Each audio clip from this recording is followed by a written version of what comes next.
This conference will now be recorded. There we go. All right, thank you. For those of you that are joining us via Facebook right now, or I'm sorry, YouTube, public may join virtually via GoToMeeting. Please see instructions at the bottom of our agenda, which can be seen online. There's a link along with phone numbers and an access code if you'd like to join via the computer for those that are watching at home this evening. All right, moving on to presentations and proclamations this evening. We do have two lovely young ladies with us this evening with our Planters Days Royal Court this evening. So at this time, I'll have each of you step up to the podium one at a time and introduce yourself to council.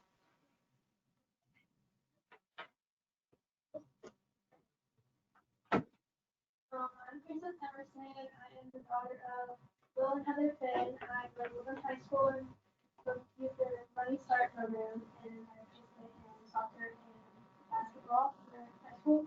And after high school, I plan to go to Clark College and pursue my dreams as a dental hygienist. Nice to meet you all.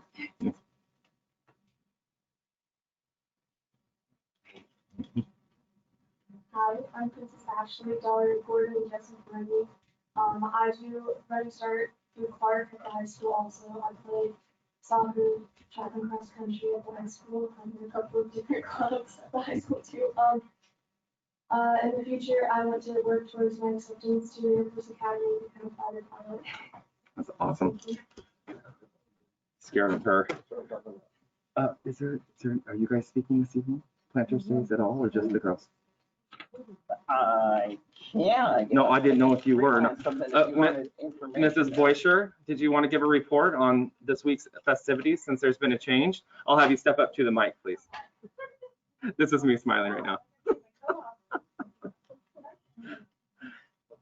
Oh my God, thank you for being so willing, Mrs. Boisher. Usually I have script.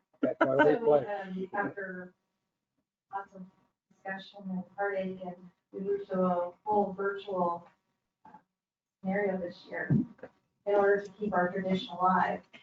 So we started out with our actually relationship, hopefully, given that she's been doing the events with Keith Lyle, our president. We started out with support our small businesses, and we're asking people to take pictures of themselves as they support one of our businesses to be entered for a prize. We've got things going on every single day. We've got a history, a lovely presentation that was done by the museum and Bonnie. It's amazing. If you haven't seen it, it's got a lot of old time pictures, a lot of history, a lot of fun stuff there. We've got an amazing video with our past queens that they did it for the 90th celebration, and so we've been missing everybody after that. And Jamie, what's Jamie's last name? No, Nicole Miller had done it for the 90th celebration, and she was kind enough to give the rights over to Alicia so she could add our last two queens. So now we're up to date, which will be really exciting for the 100th. Wow, the Hanson family has still doing the frog jump this year in Hanson Seniors Honor. So it's 53 years, I believe. That will be all virtual as well. We've got pets with personality. So we've got a lot of our normal traditional elements just in a virtual format. So we're asking to have your kids do the chalk art. Put a picture on Facebook. So awesome. And that's also going to start on Thursday? We've actually started some already. Okay. We won't have a traditional coronation on Thursday, which is a little sad, but we will on Saturday. We'll still see who becomes Miss Woodland. And then the drawings still go on Sunday at normal 3 o'clock. All right. And those that haven't purchased tickets yet, how many more opportunities do they have? They have to support a specific princess to become Miss Woodland. They have until Thursday. Okay. After that, they're still out in Columbia Bank, Fiber Federal, and No, not Fiber. I never got them at Fiber. Okay. So Columbia Bank and True Value. Okay. So you can still get them there. And then on Sunday, we'll be downtown in the normal place, and we can still get them there the last minute. All right. Perfect. Yeah, and I heard something about fireworks still. There will be fireworks, but same, it's virtual. Okay. So our fireworks display people, they actually sent us the 2019 video. So we will have a video of it got a big TV, throw it up on your TV and you'll still get the same experience. All right. As the down park. All right, perfect. Thank you very much.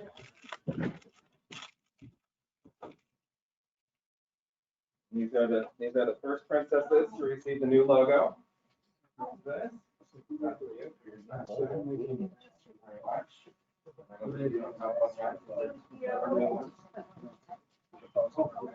There you go. All right.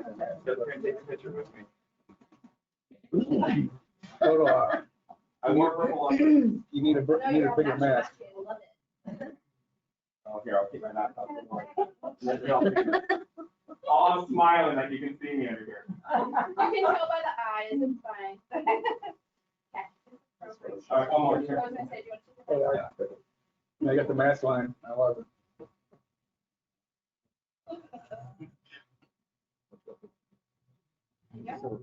How this works, right?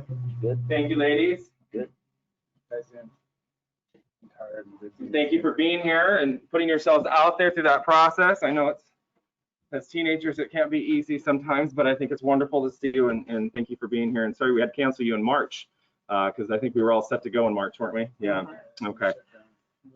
So I know you guys missed out on some fun stuff this year with traveling and getting to hang out with each other and get to know each other a little bit more. So hopefully this will be over soon and we can all get back together in a normal fashion. All right. We're not doing the moratorium or the other stuff this evening. That's good. Okay, moving on to items for citizen communication for items not on the agenda. I have no one signed up. Now's your opportunity to stand up and come to the podium and discuss items that are not on the agenda. Seeing no one, moving on to items on the agenda. No one has signed up. Now's your opportunity to step forward or stand up in your current spot to speak of items on the agenda. And I'm not seeing anyone in the room or online at this point, so we'll move on from that. Moving on to the agenda this evening.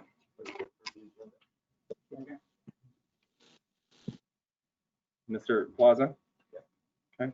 I've got, We haven't, it's been seconded, right? oh, I didn't hear the second though. Oh, Mr. Smith, sorry, I didn't hear him. Okay. The public safety had a committee meeting, this meeting, and we would like to add an action item. And I'm not sure if that needs to be done now or if it can be done later. If we just approve So the the- agenda, kind of. We haven't taken a vote yet. Well, that's true, so we can. Would you like to add it to the as action item F, Mr. Fredericks? Well, I would. It doesn't mean the rest of the council would like to add it as action item F, but Just need a second. no. Oh. I don't remember what our council rules say about the removal of a second with permission. Otherwise, the only way you can do this with a motion and a second is amendment.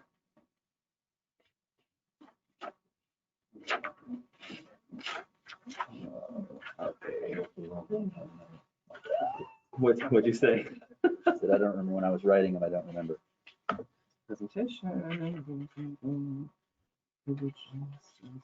Section 8, I think, Section 8 voting. or is that 5? Motions. Don't vote on that.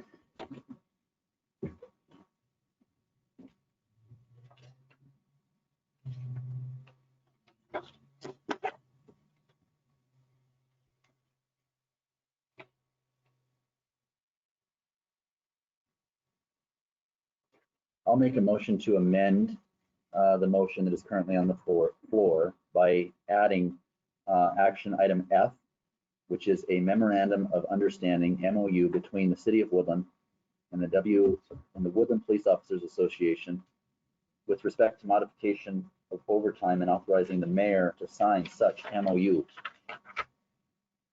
Second. Moved by Councilmember Fredericks, second by Councilmember Rounds. Councilmember Fredericks. No discussion. This one came in late. And I have requested that it be added to the next agenda so the public can be made aware of this as well. Councilmember Rounds, No comment. further discussion on the amendment?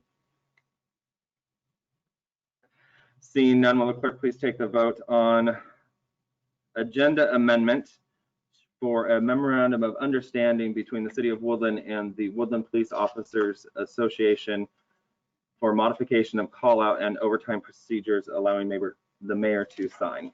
Just adding the action item. Action item, sorry, There will action be a item. Separate vote on Yes. the action. Adding it to the agenda. Aye.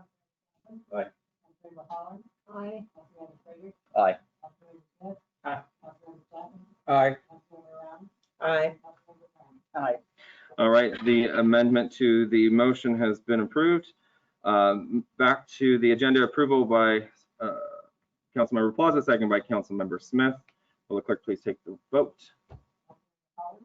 Aye. Councilmember Frederick? Aye. Councilmember Smith? Aye. Councilmember Chapman? Aye. Councilmember Rounds? Aye.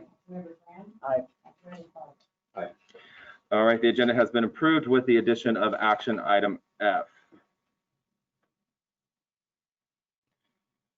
Moving on to reports of City Council. I've just been busy with Planners Day, so Okay, getting ready for the weekend and hope everybody enjoys what we've done this year. Haven't been doing much of anything. all right, thank you. Moving on to reports of standing committees, Public Works. We had a meeting today at 5:30, and our next meeting will be 7/20 of 2020. And on the water, the cross connection program, we are up to date on cross connections with reduction in staff hours. This will be top priority for the part-time staff, off staff. WTP miscellaneous pigged the rainy line today, pigged it back to April. No concern yet, but keeping track of pigging. Water, half a gallon reservoir to council for approval on contract for repair and cleaning. 1 gallon reservoir to council for cleaning. No water turn-offs due to COVID-19. Replace water meters for non-consumption lists. We're replacing 2 2-inch meters, one at the city shop and one at the HSL for the park. 2 new meters installed for Misha and Bond off Lewis River Road. Water leak at 2328 Lewis River Road near PUD substation repaired. Lift stations, backing out the lift stations 3 and 6, 4 and 7 will be done at a later date. Grease trap, we have started up with the restaurants that have opened and are keeping our employees social distancing. Old Pacific Highway and utility improvements, which is Scott Hill, 90% completed with the project. Sidewalk event and drainage is done. Road patching still left to be done. Expect to wrap up month end with closeout in July. Streets, transportation improvement plan 2021-2026 adopted and approved. Street sweeping is done around town. We have had complaints on Spruce and Salmon Street due to poor shape and our inability to sweep. Asphalt repair projects have new lists for repairs going out to bid next week, with repairs being done in July. Parks, Horseshoe Lake, planning on hot summer nights and movies in the park to start in late June or July. Trees were broken off near shoreline. We had to remove. We need to plant a new tree. Looking at pricing right now and budget. Parks, miscellaneous, all parks continue to be sprayed and mowed. Other roundabout, the Kiwanis Club group is scheduled to come out Saturday the 20th to clean up the roundabout. Be happy to see that. Yep. Grants and miscellaneous. Our Recreation and Conservation Office grant application submitted and presented for our first round on 6/26 of 20. The TIB funding application in the midst of reapplying for TIB funding and for Davidson Club and North Pekin Grind and Overlay. These projects were not granted funding last year. Federal Highway Crossing Program, grant application submitted for railroad pedestrian crossing on West Scott Avenue on May 27th. This is needed for the TIB funding in place for Scott Avenue full depth reclamation. Total project cost $365, matching fund $84,000. This will come out of the road fund and sidewalk fund. And that's it. Questions for Councilmember Rounds? All right, thank you, Councilmember Rounds. Moving on to public safety. We had our meeting this afternoon. And, oh, you want me to do too? Mm-hmm. I'm good, I can hear you. Oh, I'm sorry. Nobody else can. For me, that might be wrong. We did have our meeting this afternoon, and we did have two of our officers attend our meeting, and it was nice to get to meet them. And our discussion basically was just they were updating and going over the MOU that we will discuss later today. And Chief Jackson reported that about fireworks. There are 4 applications in for selling of fireworks at Don's Donuts and someplace on Lakeshore. I'm not sure that exact location, Walmart and Safeway. And to remind everybody that the new ordinance goes in this year, there's new timelines, time frames for selling purpose and the shooting of fireworks. So everybody needs to be aware of those situations. Chief, do you have that off the top of your head what those restrictions are changing to this year? Because I don't think we have another, well, I guess we have one meeting before the 4th of July. Or is that a question for Mr. Jackson? Chief Jackson? Chief Jackson has a pretty good handle on that. Okay. I'm not positive of the changes. I know there's restrictions on sales and when you can and can't use them, so I'll defer to Chief Jackson. Chief Jackson? Yes, sir. This year, sales will begin on the 28th of June and go through July 4th.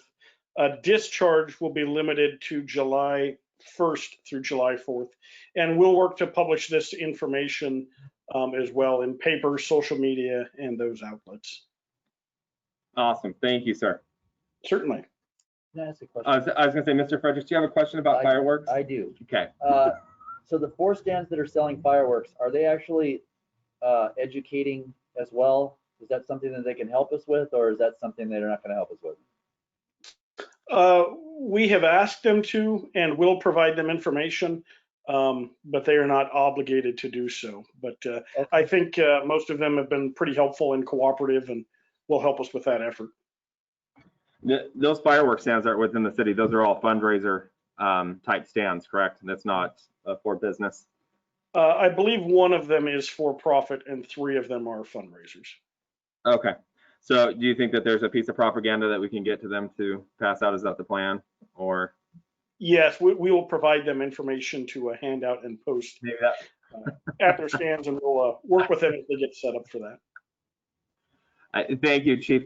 I think propaganda was probably the wrong word to use, but I'm known for it. So I understood you to ask educational about materials. I understood you to ask about detailed information for discharge and sales times, which we will provide them. Thank you, sir. Thank you. And it's not propaganda; it's educational materials. We'll just make that clear for all those watching at home this evening. All right. Where were we? I just lost my spot. Thank you, Mrs. Graham. Chamber of Commerce, would you like to report on that as well, please? It's just as usual, as it has been. We're still accepting calls. Our executive director is answering everything, and she's still putting down on Facebook any information that we get. And her note from that I had with her today is that we're just patiently waiting for phase 3 so we can open back up. Perfect. Okay. Yes, go ahead. I might add that tentatively the Chamber Golf Tournament is August 28th. I will be meeting with the golf course tomorrow to talk about the particulars. It probably won't be as it has been in the past, but I'll find out more tomorrow when I meet with golf course. So, Okay, perfect. And that's, you said the 28th? yes. Perfect. Okay, awesome. Anything else for Chamber of Commerce? Are you guys back together yet? No, Okay, just our board meetings is all we had, and we're just waiting for phase 3 to try and get back up to the okay, perfect. frame. Perfect, thank you. And I know Rotary got back together today was the Today. first time, so glad to see folks getting back together and conducting some business here. Questions for Mrs. Graham or Mrs. Rounds? All right, seeing none, moving on to reports of officers. I do have a few things to report this evening. One is we'll be having a report, Mr. Boyce, and I'm probably stealing his thunder at this point, but I think he's going to, we've made some changes within the city, and I know that council is aware of that with reductions. And right now we're working on phase 2 of that, which is consolidation of services into City Hall. I've got Miss Coleman working on that. So there will be some construction going on at City Hall, very minimal, just to make way for more employees and for that consolidation of services. With that said, Mr. Boyce, do you want to speak to that for a second before I move on? Sure. So we plan at the next meeting to come before council with a list of the budget reductions that we've made, including staff reductions, and an outline on what impact on operations those reductions will have. We're also making some changes to the front entrance of City Hall, as Mayor Finn said, to help accommodate for safety precautions when we do open up, such as plexiglass. And we're also making some room for additional staff to be present. So at the next meeting, we'll have a full report on that. We believe most of the modifications to the lobby can be taken care of with CARES Act funding, which is the contract is on the agenda this evening.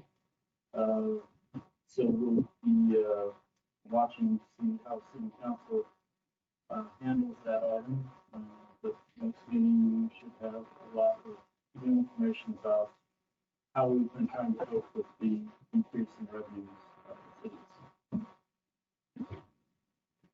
Questions about that? Part of that will be provided, I'm assuming, a list of services that are going to be cut as well. Right, so you'll see what the budget reductions are and how they impact services that will be reduced. Okay. And just that is an ongoing conversation, it is a concern. What our City Hall looks like moving forward after COVID-19 and we do reopen, but we are making plans to reopen for when we're able to during phase 3.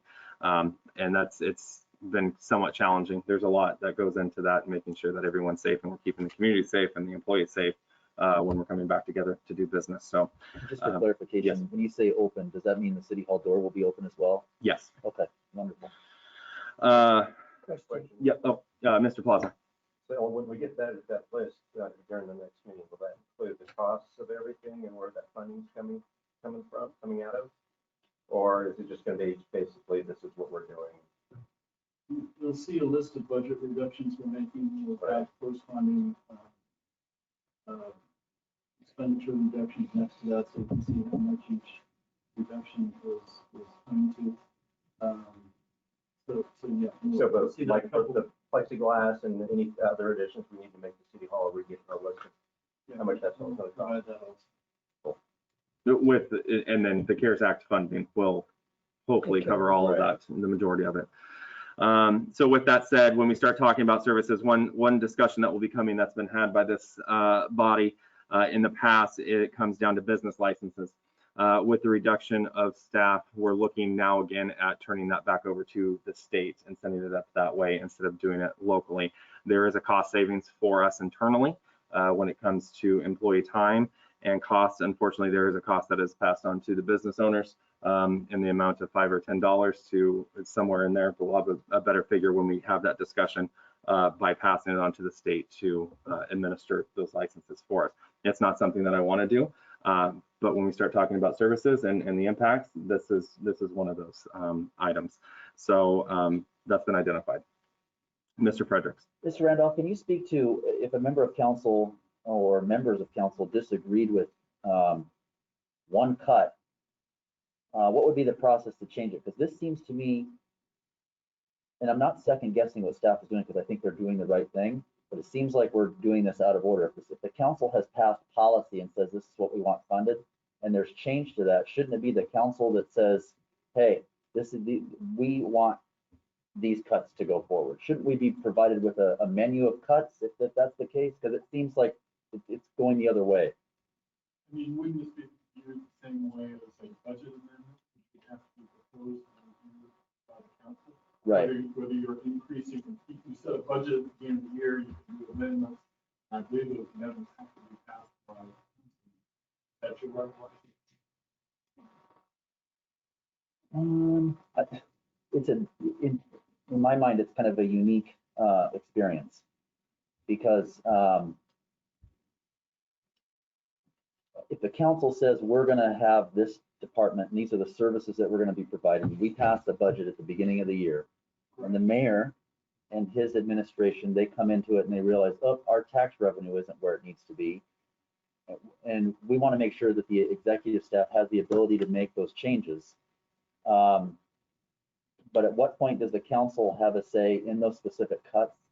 Does council have a say in those specific cuts? And or can the council add back in anything that is a cut that maybe we don't necessarily agree with? And I'm not suggesting, I'm putting this in another situation, change the mayor, change the executive staff, and that's what, when there is disagreement.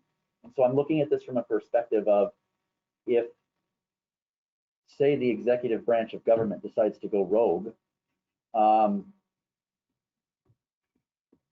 isn't that what we're doing by saying that we're...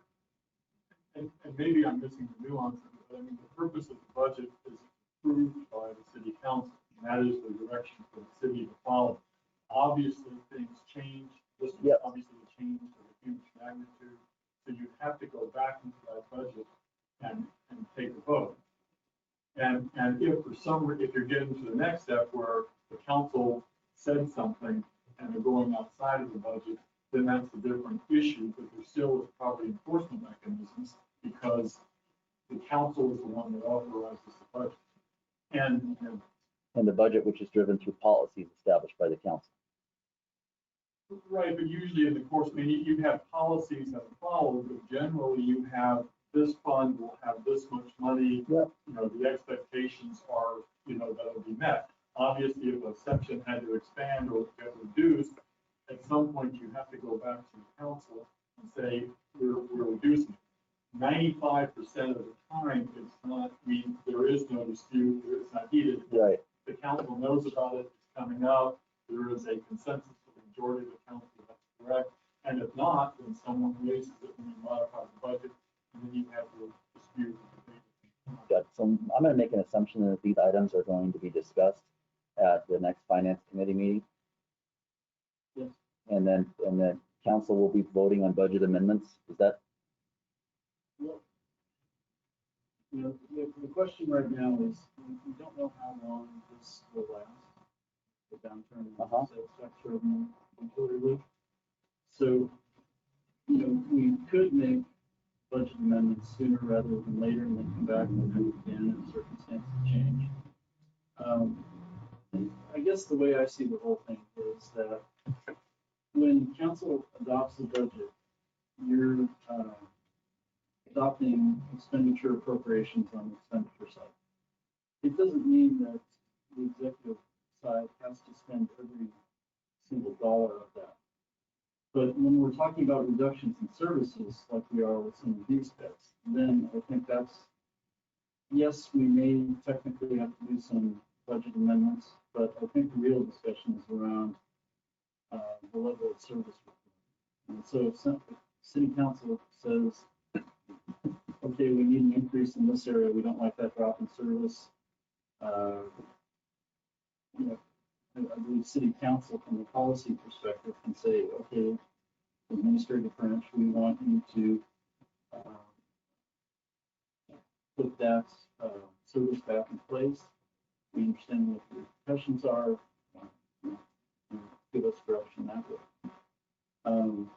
The changes to the budget, the amendments to the budget seems, you know, more technical to me, where yes, it has to happen at a certain point in time. It would be more critical if we were increasing expenditures, and we definitely would have to come to city council and say, hey, we need to amend the budget up for this reason. Here's where the money's coming from.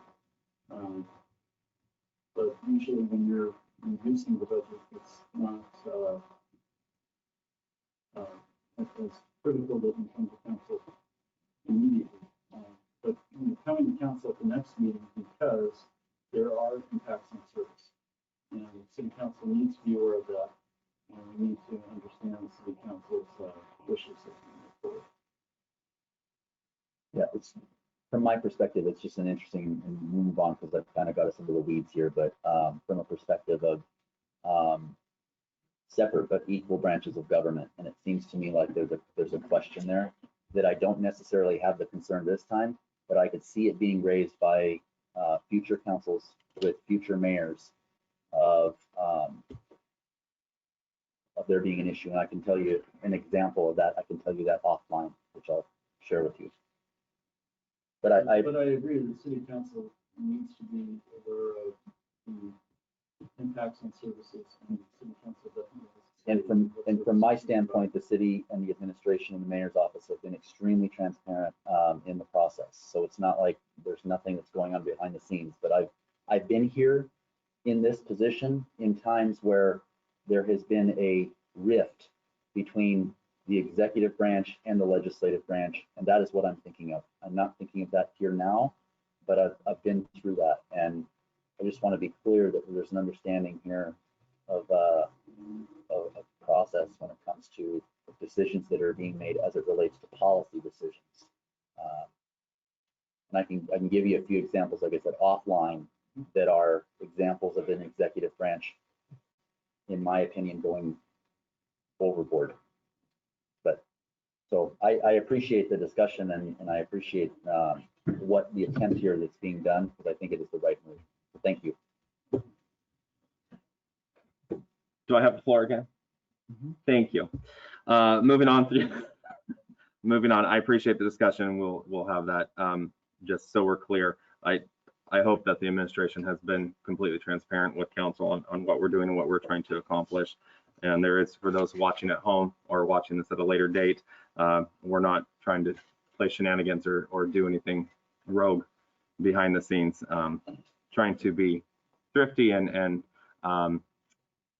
mindful of the taxpayers' resources. Moving on from that, phase 3 for Cowlitz County has been postponed at this point due to an outbreak that's been going on with COVID-19. At this point, they've put that on hold for reopening with phase 3, but it appears that there will be a special meeting tomorrow with at least one commissioner and some of the staff, along with the health officials, and hopefully a determination will come forward, or a timeline of when we can get to phase 3. I believe that this week was the week we should have been into phase 3, but obviously with the outbreak that's occurring around us, that's not going to happen. And my understanding is that outbreak in Cowlitz County is related to the outbreak in Clark County. So they're associated somehow between the residents in Clark, and they're traveling back up this way, or maybe they work there and they live here, or live in Clark, but or operate a business here. They're residents of Cowlitz County. So more to come with that. Hopefully we'll have a determination in the next couple of days of what that timeline looks like. With that said, when it comes to the CARES Act money, the dollars that are being brought back into the city for reimbursement of construction and supplies that have been purchased for the COVID-19 pandemic, there is approximately, Mr. Boyce, can you give me a number? Is it 180? 189,000 allotted for the city of Woodland, and every city within the county has been allotted based on population, I believe is how those calculations were made. So that 189 also includes a portion of Clark County and the residents that live there within the city limits.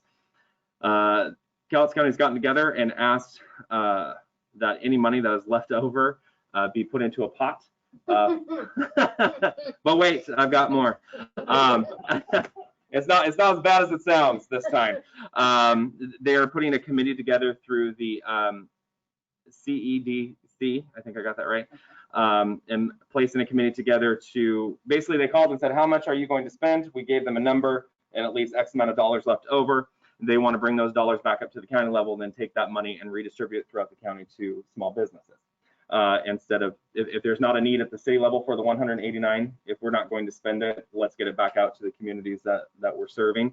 So I have volunteered as representative for the city of Woodland to serve on that committee to ensure that at least the 189 is spent here in Woodland. So whatever that number is that we are being reimbursed, the remainder of that dollars, I'm hoping will end up back at small businesses here within Woodland.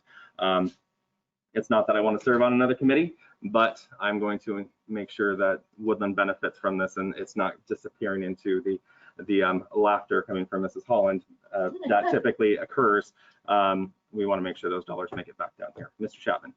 So Mayor, what you're telling me is the county that refused to stick their head in the mud and not give us any money is turning around asking us for money now? So let's talk about that. Are you referring to the 300,000 for Kalama and the?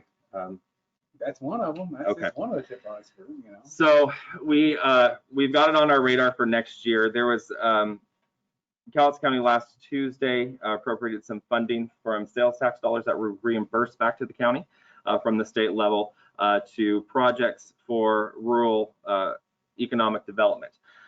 With that said, Kalama received a large chunk of money. Castle Rock received a large chunk of money. The Port of Longview received about $500,000. Our library up at Yale Valley received $16,000, which obviously is out of our control.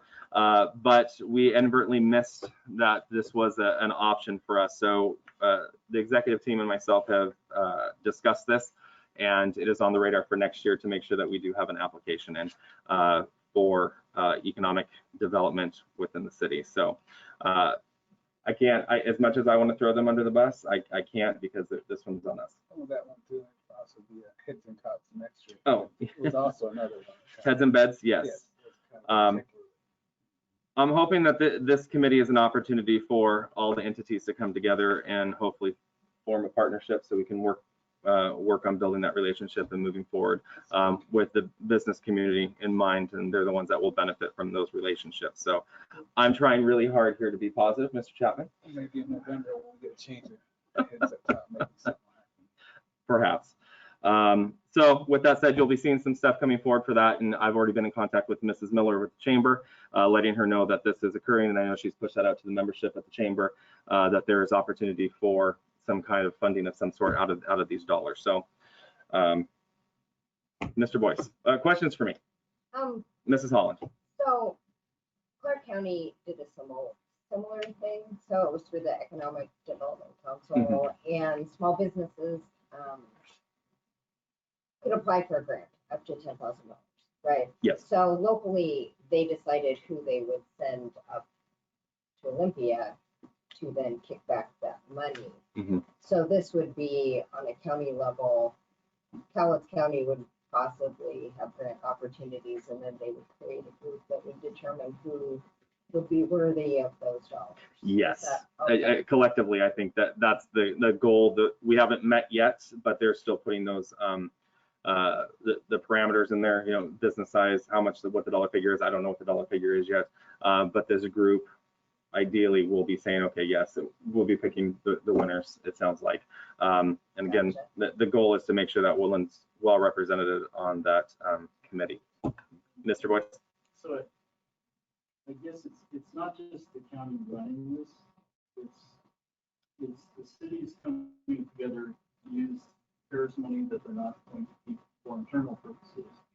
And the reason they're talking about using CEDC because there are rules about how that money has to be distributed. And the CEDC already has a process together that could be used. And in trying to keep it fair, that's why they're asking for a committee review forms, which Mayor Finn agreed to be part of. So the money is distributed in a fair manner. So we'll be working to make sure that money comes back to Woodland that was allotted to us. But the small businesses here. So it's not a county-run operation, but the county is contributing. the cities are contributing to this fund, and the CUDC is administering for those funds. Okay. Oh, Mr. Fredericks. Mr. Boyce, That's all I have. that's all you had? Oh, okay. Isn't that enough? Isn't that enough? Questions for Mr. Boyce? All right, seeing none, there will be no other reports this evening. Moving on to consent items. Move to approve the consent items. Second. Moved by Councilmember Chapman, seconded by Councilmember Plaza. Will the clerk please take the votes? Aye. Aye. Aye. Aye. Aye. Aye. All right, consent items have been approved. At this time, we'll take a 7-minute break before we go into workshop because I don't want to break halfway through that. And I know there's going to be a lot of information thrown at you. So the time is now 7:43. We'll reconvene at 7:50.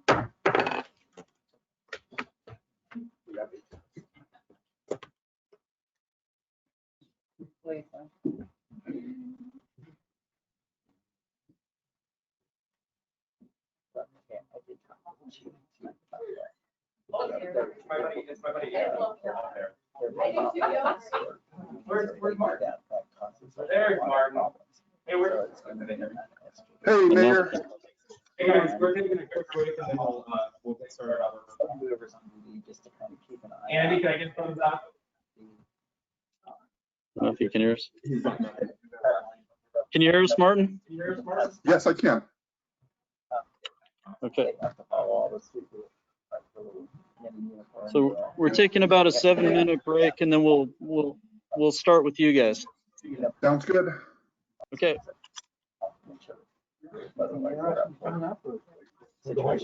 I think you. What did the sign say?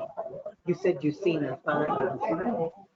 Oh, yeah, that's what I was trying to mute myself so I wouldn't do that. Yeah. What Yeah, did, so- what did it say? Oh. Oh, the feed cut out. Okay. Interesting. Maybe Well, extra let's about letting people try to make sure that this works.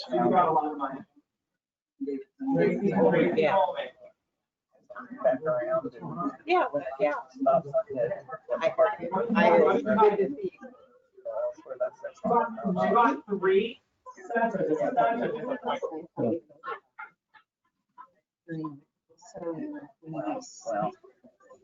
Mhm.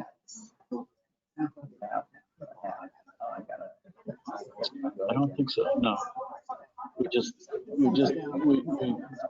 Right. And we just gave you a heads up. That's what we're doing, but we still need to come back to you and say, okay, here's the impact on services. We haven't fully flushed that out yet. So we wanted to make sure that was fully done before we present it to you. But then if you,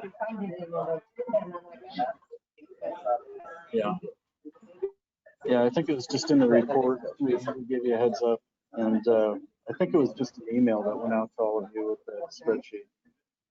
So. $200 deposit. Yes. Make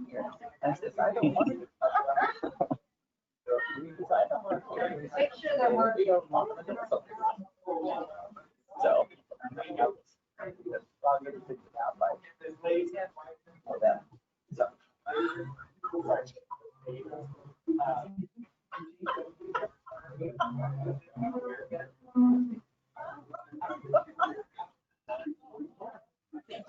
No. Well, I like here. This is just a, you know, Saturday. Right? Yeah, so what time do you want to be here Saturday morning? I know what you're saying. No, I know. You want to be here, you know, by the time I get the stuff in, it's 9:30 maybe, 9:30. Yeah. Set up and whatever we gotta do. Yeah.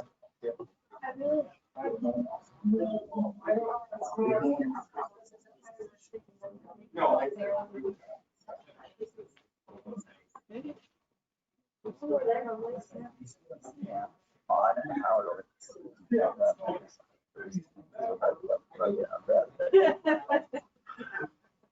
At least, hey, well, even if people say some tops and things,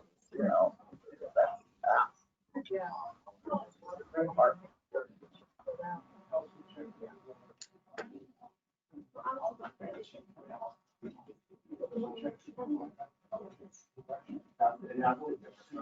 More than enough people.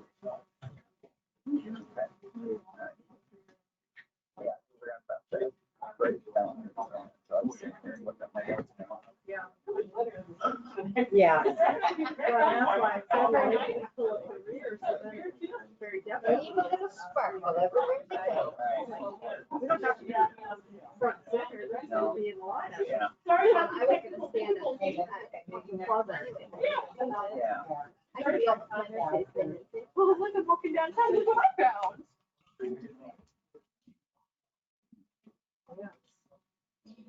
Yeah. Figure it all out on Saturday. Yeah. too, Or on Friday. So I'm just bouquet, 3-month flowers, the 3 girls flowers. And then I'll get another bouquet for the citizen of the year launch. Just double check on. Ready? Fixed it for. Yeah. True. It looks like a longer time.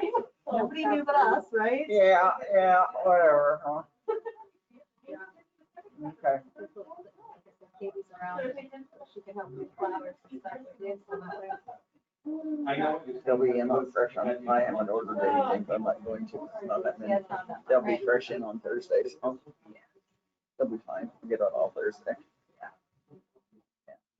I heard a rumor that So, Jennifer put that. She did? Oh, yeah, Really? at the very beginning. Really? yeah, she had to step down. Because of the commission? Yeah. Well, yeah, because of her job.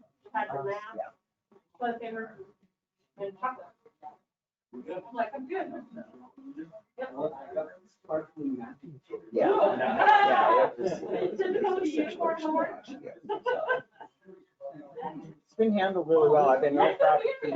Oh, yeah. That's handled everything. I mean, you wouldn't know it until you got involved with him. How he But she's really is. totally, Correct. Yeah, she just. Carry it home.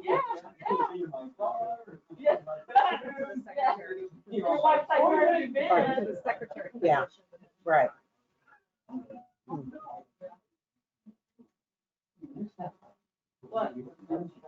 Yeah, but it's one of those things that had to happen on her part, so. Oh, It worked out fine. And like I said, I'm real proud of Keith now. He's That's what I told him yesterday. It's like, I appreciate you. Yeah, it's been real interesting. Oh, the work you guys doing too, with everything. And do we have just a few prizes for the drawing on I have a Saturday? whole room. Oh, that's mayor's. Really? So, what's her name from?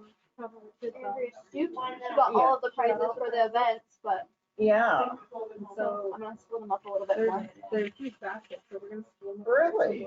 Oh, look at you Matt guys. and me, they gave me free gift cards. yeah. Some like coffee places. Got I have a photography. Gotcha.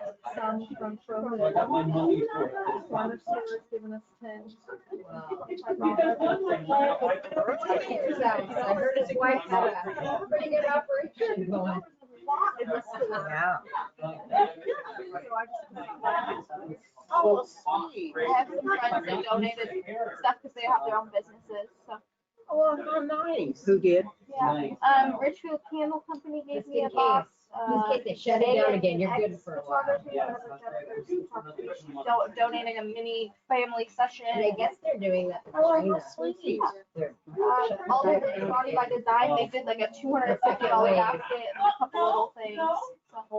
So, yeah. Well, and I have the black box with the alphabet in them, just stuff the tickets yet. We'll have to get that under Friday too, yeah. Mhm. Yeah. But Yeah, I just happened to be in the corner store and he's like, well, are you guys not getting cars this year? Well, we want traditionally. Well, I donate something. Okay. Heck, yeah. So. Wow. everybody's just been Oh, it'll be coming out nice of the woodwork. then. Yeah. Wow, okay. Won't be as much as normal, but it'll be Yeah. Well, but something. still, I Right. mean, those are some big, nice prices, so. Definitely won't be the 100 or 80 that we normally have. Still, it'll be some nice. Oh, sweet. Yeah, a few of them smaller things. Just like they're just for the price.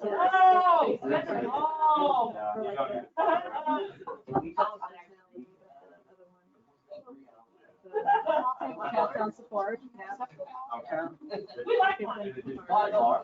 couple people posted on the past memories thing today.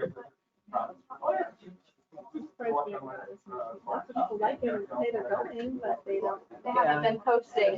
Yeah. Yeah. So I just reminding everybody. Yeah. We did a lot of community groups, we did a lot of new lights. Well, I'm like a piece of paper. Yeah. We should have it. Explain they're minor children. I need to Right, write. right. Nothing on the It's like, agenda. oh, look, right, since I have you. I'm like. Heaven only knows. Super excited, but I gave a lot. So we were just. Okay. Good deal.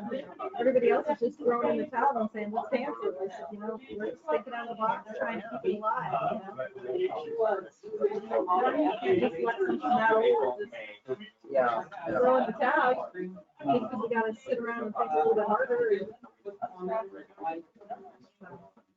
Yeah, we do. He seemed like he was really coming at it. Questions he had. So because it's more downtrodden things and people not doing things, it should be an uplifting moment. People would think Or at least something going on. Well, yeah. Yeah, that's the way people should look at it. Yeah, really. Yeah. Well, and he website pulled up, and he was looking at it, and he has a Facebook page. and he has questions about that, He's doing his job, He's huh? doing his job, yeah. And he was really excited to hear that. Well, he was excited about seeing him come out. Excited. Yeah. Yeah. And he had a lot of information.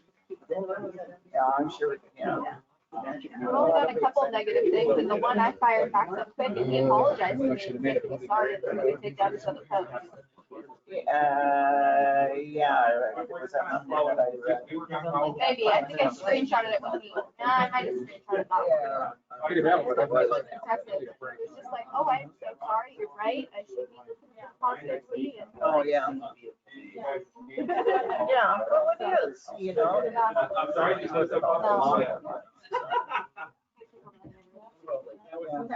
All right, girl. Thank you, Flanders Day moms. I should have had her get up and introduce herself. Next time. Next time. She's in Miss Woodland. She was, yes. All right. Where are we? I thought we were told we Oh, had sorry. these. What? Apparently not. I'm wearing mine. Sorry, we're late. 7:56. I was running my mouth in the gallery. I know. All right, moving on to a workshop. We're in a workshop now. The time is 7:56. This is a utility rate study. Is Ms. Coleman in? Are you gonna be joining us for this? Okay, you don't need to be in here. Okay.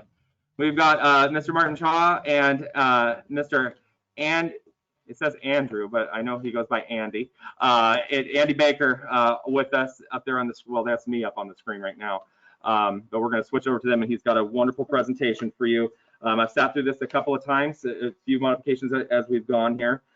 These gentlemen are very knowledgeable in what they're doing and what they're presenting. This will be one of two meetings that will be presented to council. So I'm going to go ahead and kick it over to you, Mr. Chaw. All right, great. Mayor, council, thank you for having us tonight. For the record, Martin Chaw, project manager with FCS Group, and with me, as the mayor mentioned, Andy Baker, also project manager with FCS Group. For those of you who do not know who FCS Group is, are you able to hear us, Mayor? Yes, I'm trying to find the speaker on my computer. You're fine. Everybody can hear you up here though. Yes. Okay, great. Right. So for those of you who aren't familiar with FCS Group, we're a consultancy based in Redmond, Washington. We've been in business for about 30 years. We specialize in utility rate studies for mostly for governments. And in our 30 years of doing business, I think we have consulted for nearly every municipality in Washington state. We do some business in Oregon and California as well, and we go as far east as the state of Colorado. Tonight, we are going to present the results of the rate studies that we've prepared for the stormwater utility or the formation, proposed formation of a stormwater utility, and Andy will go through that. And then I will go through the results of the rate study for your sewer utility. And as the mayor mentioned, we will schedule a separate session to go over the results of water utility and the rate study results from that. So I'm going to go ahead and turn this over to Andy, and then when he's done, we'll take questions, and then he will turn it back over to me, and then I will go over the sewer portion of the presentation tonight. Thank you very much, Martin. Mayor, council members, I'm going to go ahead and see if I can get my screen share working here because we do have a presentation for you. Looks like I need to be authorized to share, or did you want to share the PowerPoint, Pete?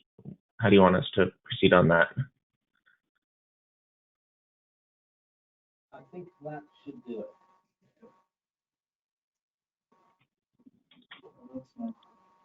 Oh.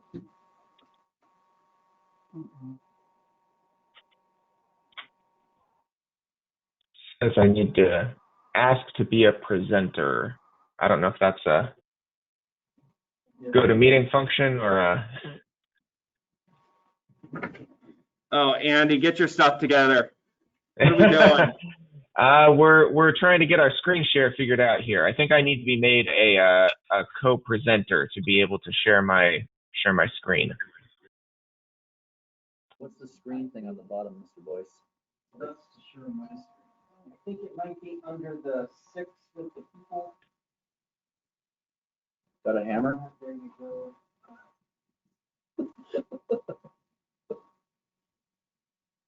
There you go, make presenter. Up a couple more. There you go. Okay, now try it. There we go. Excellent. I see it. And let me hit share. All right. Can you let me know if that's coming through all right for you all? Yep. Excellent. Always, every system we use is a little bit different. These are at least interesting times that we're all learning new skills. I'm going to go ahead and jump right into my presentation here. So as Martin said, we've been conducting a utility rate study for your water and sewer utilities, and in addition to that, we were engaged to evaluate the potential formation of a stormwater utility to manage your stormwater services as part of this overall larger rate study. So I'm going to go through just a quick background on what your stormwater services the city currently provides, in case any of you are not familiar with what you're currently doing and how that's currently funded. A summary of the policy considerations that we've identified that go into evaluating this question of should we form a stormwater utility. A review of what the overall revenue requirements are for a potential stormwater utility and the alternatives associated with that, because there are some choices that are available to you. What your options would look like if you choose to go forward with this in terms of implementation, what this would end up looking like, what the timelines are, what we have on that front, and then some benchmarking of peer communities, because the policy issues and the analysis that we've done is specific to your current services and what it will cost to provide them. But it's always helpful to have a little bit of context of how this is done in other communities as well. And then I have a bullet here for Q&A, but really, if there are points that you'd like me to expand more on, I'm going to go through this as expeditiously as possible because Martin has the sewer utility findings to follow this, and I don't want to take up all of your time. But if there are things that you want me to expand on, please feel free to jump in and let me know. So to that end, diving in, the overall objectives of this study were to evaluate the following items. So the first was to consider, from a policy standpoint, should the city form a stormwater utility? What are the considerations? What are the pros and cons? With that in mind, we went through an analytical process to evaluate the stormwater revenue requirements. And when we talk about revenue requirements, we're referring to the total annual revenue needs for both operating and capital expenses to create a financially sustainable utility. From a policy standpoint, there are some options if you chose to proceed with a stormwater utility formation of how to implement that rate, how to charge this. And we have some options on that front, as well as a recommendation. And then there are options on how you would implement this.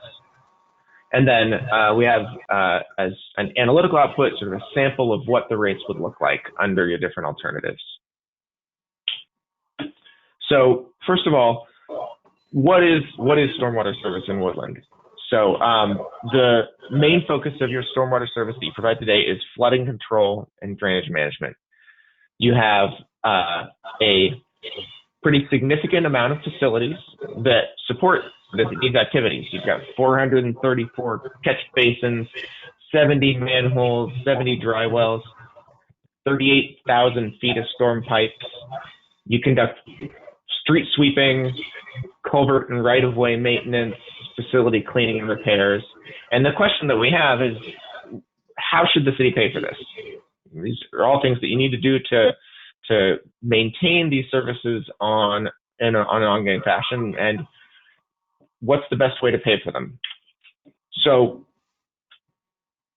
with that policy question in mind, so the status quo is that you're doing semi-annual street sweeping, as needed, repairs and replacements, doing that culvert and right-of-way maintenance, and 100% of that is paid for out of your city's streets fund.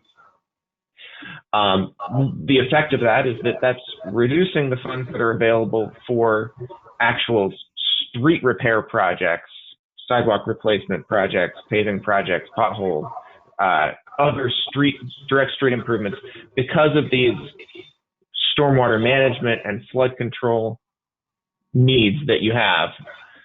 So there's some pros and cons here. Reasons that we identified that are in favor of forming a stormwater utility are to, first and foremost, provide a dedicated funding source that is matched to the use of those funds. So with your streets funds, those are funded out of your general taxes. With a stormwater utility, we can establish a rate that is tied so that it is proportional to the amount of impact that is had on the need for these stormwater services, create a closer nexus between what it costs and what people pay. So the stormwater rate can recover funds based on the cost to serve as opposed to a tax. And then the main reason that we've identified for this, and really why this was part of our scope of work, is that we recognize that your streets budget is constrained. You have a lot of needs for streets maintenance and replacement and improvements, and you don't have sufficient budget to pay for all of those. And so this would free up some of that budget to dedicate to true streets projects. There are reasons not to do this, though. This does increase your administrative complexity. You're adding a new enterprise fund, new utility, and we're talking about an increase in costs that your citizens and businesses would pay. By segregating this out, making it a direct cost, it's going to be a new line on their utility bills. Our recommendation, based on sort of weighing these pros and cons, it's not a slam dunk, but our recommendation is that primarily because it creates a better nexus between what the need for these costs and who pays them and how much. They proceed with considering a stormwater utility formation. But this is a policy question, and this is something that is for the council to ultimately make the decision on, not us. If you were to proceed with a stormwater utility formation, it's important to have some context on what kind of dollars are we talking about here. And to inform that evaluation, there are two levels of service that we evaluated. One is what we're calling your baseline level of service. So this is maintaining what you currently do today and just changing how it's paid for. So in your baseline level of service, you have new administrative costs. You can, unless your eyesight is better than mine, you probably can't even see the line on here. The administrative costs associated with this exist, but they're very small. It's approximately $4,000 a year. And importantly, this isn't actually a new cost to the city in total, but it's a reallocation of costs that currently are incurred or currently allocated solely to water and sewer. So this is costs associated with doing the billing, the mailing, and all of that, that if you had a stormwater utility, we would say the stormwater utility ought to pay a portion of that. But it doesn't actually add costs because we're not sending separate bills. It's going to be part of your existing billing process, and there isn't a need for a new billing or customer service staff just for this stormwater utility. So it's real, but it's a small cost that's just being reallocated.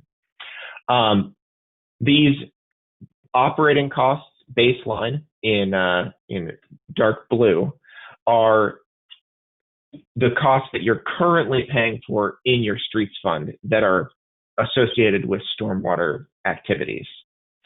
And the same is true of the dark green capital spending baseline. There is, in the first year of this, one additional new cost for some mapping of impervious area. Impervious area, when we say that, is referring to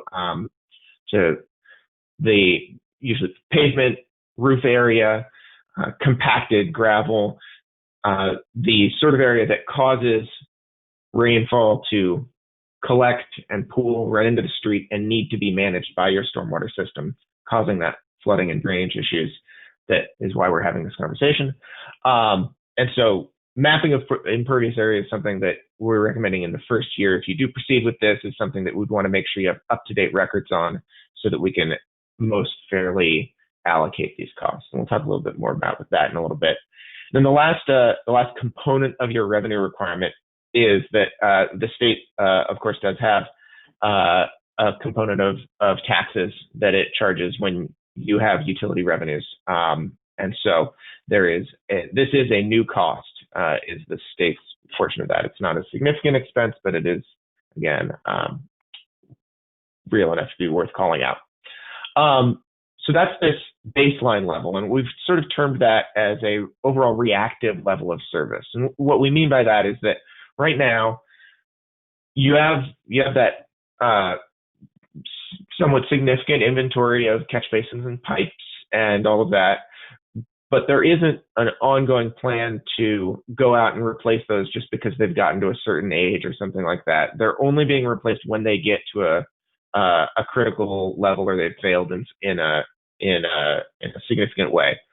And you have a engineering document. I should emphasize we're not an engineering firm. We looking at the financial aspects of this, so we rely on the engineering work that has been done to inform the overall need for these. You have an engineering planning study that has been done for your drainage system, and in it identified what it would take to get to a more proactive level of service.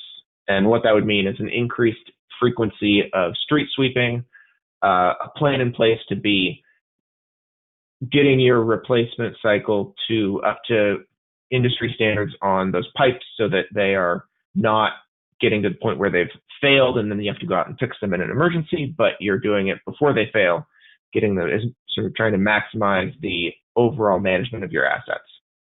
That's more expensive than what you're doing right now. It's in fact quite significantly more expensive. There's I would say a significant increase in just baseline operating costs. Most of that is associated with increased street sweeping and cleaning of your catch basins. The real increase of what it would take to get to this proactive level of service relative to where you are right now is increasing the capital spending that's associated with your overall stormwater system. These are costs that right now you're not planning to incur. If something fails, you replace it, but in a proactive mode, we would be budgeting for that in advance rather than having it occur and needing to find funds to make those replacements. And those crosshatched and dotted portions on the right in the proactive one would represent new expenses over what you currently budget for.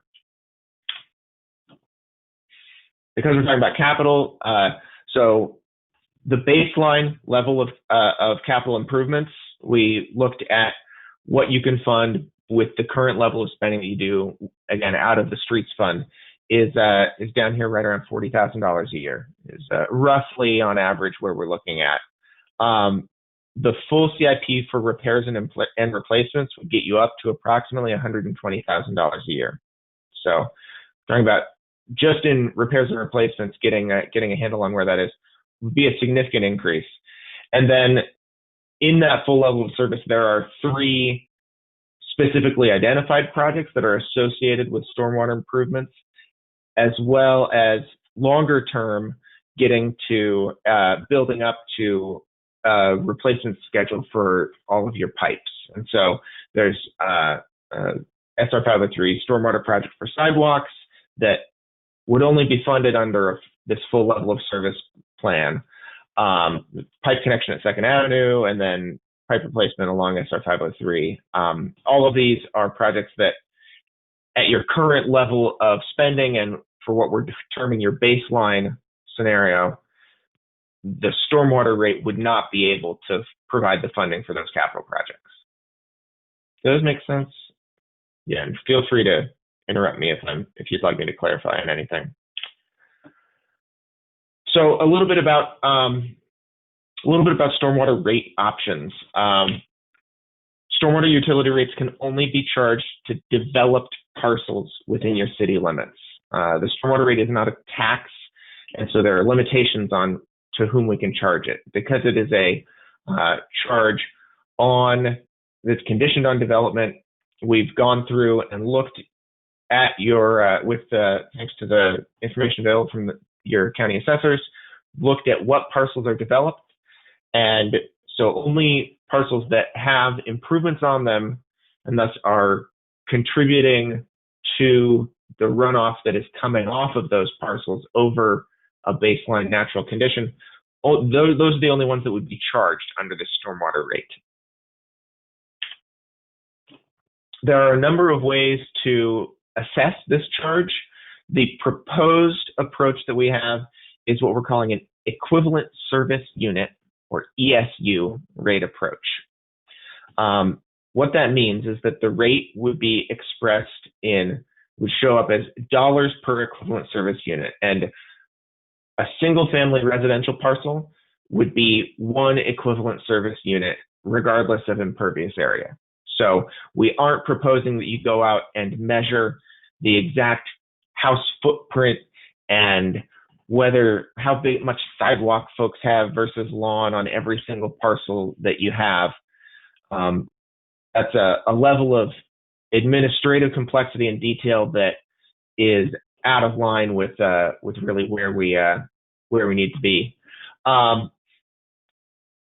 However, for non-residential parcels, so non-single family, we would look at the total amount of impervious area on those parcels and then charge them proportional to an average single family home. So in my example here, a single family home that has 2,800 impervious square feet is 1 equivalent service unit. A single family home that's a little bigger is still one equivalent service unit. But a commercial property that has 12,000 impervious square feet would be charged as 3 equivalent service units. So 12,000 divided by your average of 4,000 impervious square feet per residential parcel.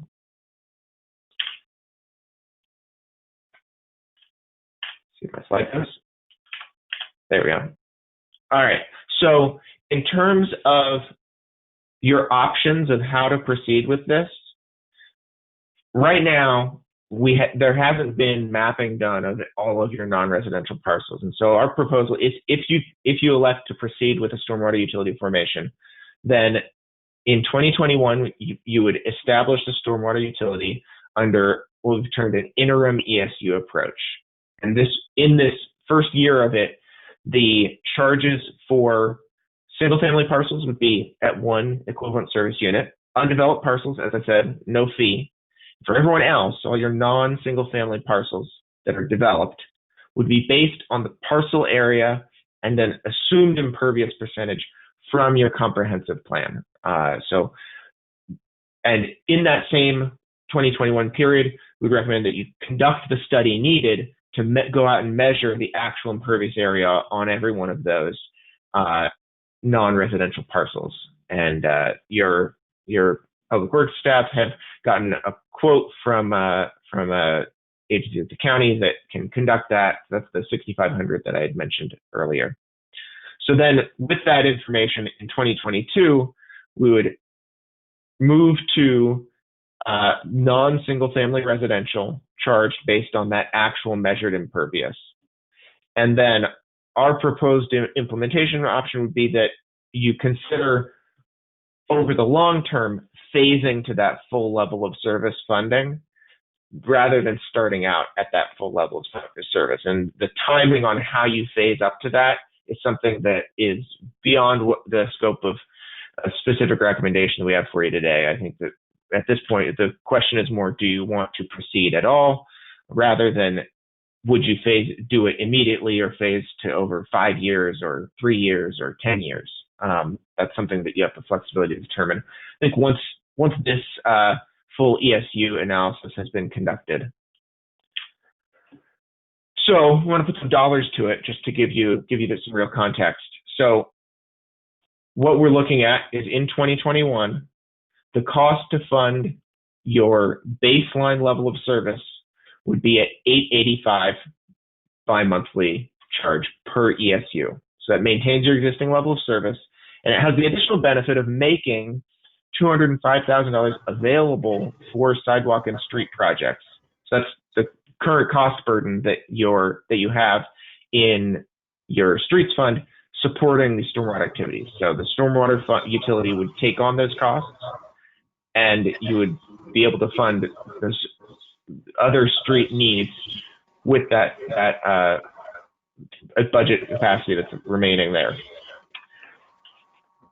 In 2022, we're only looking at an inflationary increase that would take you up to $9.20 per monthly, but we would make adjustments to all of the individual non-single family bills to make sure that they reflect the actual measured impervious area. And again, we don't have a timeline on that third phase of phasing to that full level of service, but just to give you context for how much more that is, that would be roughly a $28.65 bi-monthly charge per ESU. So it's a significantly higher rate to get to that full level of service. So a little bit of context here of where that would put you relative to some peer communities. So the dollars I have for you here are including the city utility tax on top of that, the stormwater rates. That's why these are different than the numbers that on the previous slide. But to do that baseline level of service in 2021 would be a bi-monthly charge of $885 plus the city utility tax bringing it to $990. And we've presented it with the city utility tax so that it's comparable and an apples to apples comparison with these other communities, some of which roll that in entirely instead of breaking it out on the bill. So your baseline level of service would keep you lower than your peer communities, but it is $9.90 that is not currently billed to your customers. To get to that full level of service, which put you pretty much at the other end of the spectrum here, which is part of why we aren't recommending that you go there immediately. That would be a significant increase over overall what people pay. So with that in mind, I think I'd like to take any questions that you have or provide other information that would be helpful in understanding the issue and understanding where our recommendations are. Mr. Fredericks. Can you and maybe I missed this in the presentation, how much money are we currently taking out of the street fund for stormwater related activities? Current budget. Yeah, so current year budget, it's approximately $205,000 of operating costs out of the streets fund.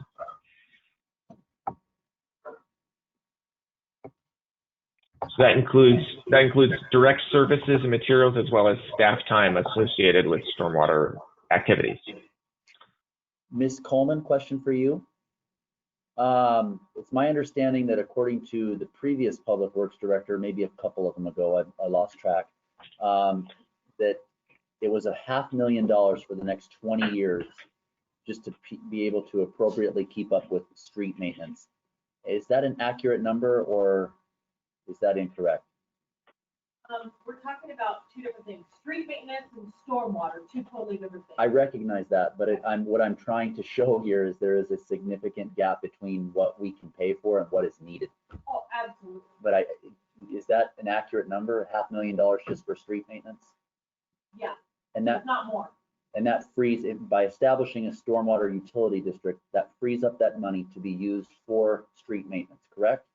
For street maintenance or for stormwater issues, so we can use them when we're using the stormwater for our streets. That's correct. So yeah, we're saying the same thing. You're right. And so the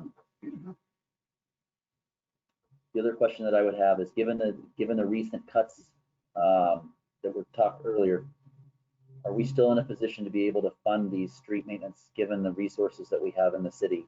If we had the dollars available, could we still do the activities? It will cost us more with recent cuts because some of our staff is no longer available to do that at a lower dollar cost. So we'll have to go out to bid and pay prevailing wages, which we pay a pretty good wage as it is. So it's not going to be much more, but it will be a small percentage to be able to contract. Okay, and is there any reason why, and I don't know the answer to this question, that's why I'm asking it. Any reason why the city of Woodland is basically the only one not on this list for benchmarking of peer communities currently? There seems to be every city listed in Clark and Pallets County on here.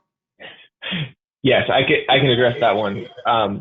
So the reason that right now you're one of the only cities that does not have a stormwater utility is that every one of those other cities has been required by the state to form a stormwater utility to comply with some regulatory requirements that are passed down from EPA to be administered by the state. Because of where you fall with regards to urban boundaries, Woodland, that hasn't been a requirement that's put on Woodland. And so if you were subject to those, you would have some additional costs with annual reporting requirements and some additional programs that you would have to put in place. The more on the administrative side of things, as opposed to the actual activities that you do, the actual stormwater services that are provided look very similar, but there is some additional cost that cities that have been required to meet the this discharge permit standard have to comply with in terms of administrative reporting. Do you foresee the city of Woodland having to comply with Federal Environmental Protection Agency rules at some point? So I would expect that at some point, but I couldn't give you a specific horizon. Usually, if you became subject to it, the last community that I worked with that it was put upon was City of College Place in Eastern Washington. They gave them, I believe it was 3.5 years to go through the process of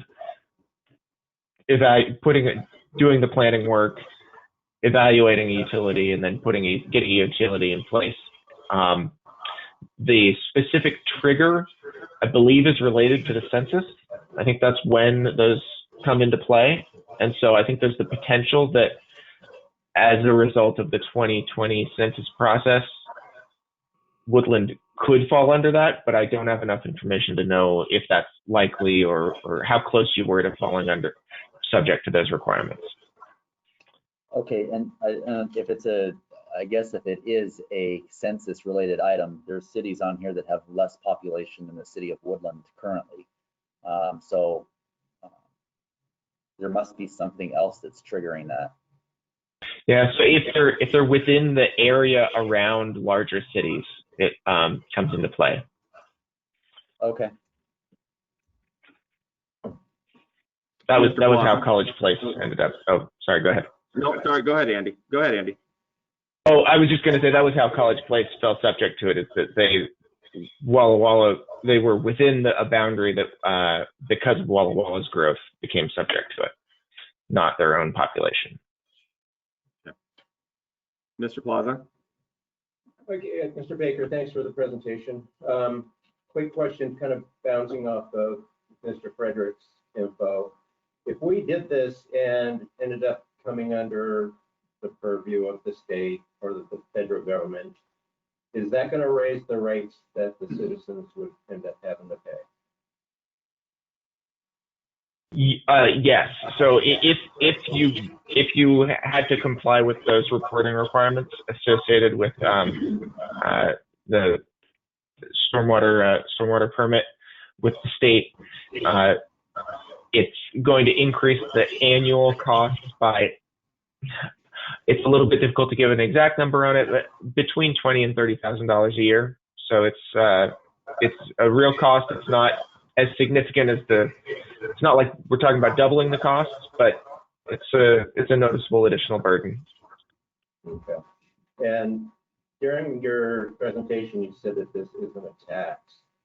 So I'm assuming this isn't an optional thing where residents or homeowners can back out of it. Am I correct? That's correct. Yeah. So the way that this would be implemented or the way it's typically implemented is that it shows up on the utility bill, and it would be charged to every developed parcel would be subject to it. So you establish it as a condition of development within the city. Okay. Thank you.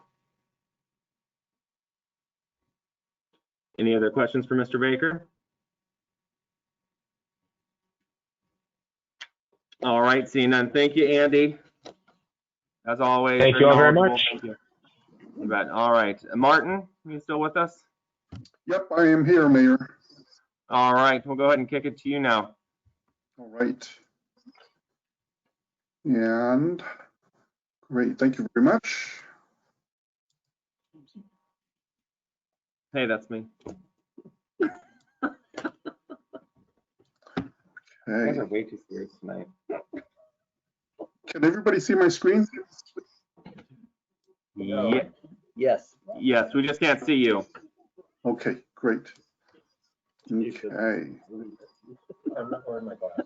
I'm gonna make this smaller here a little bit.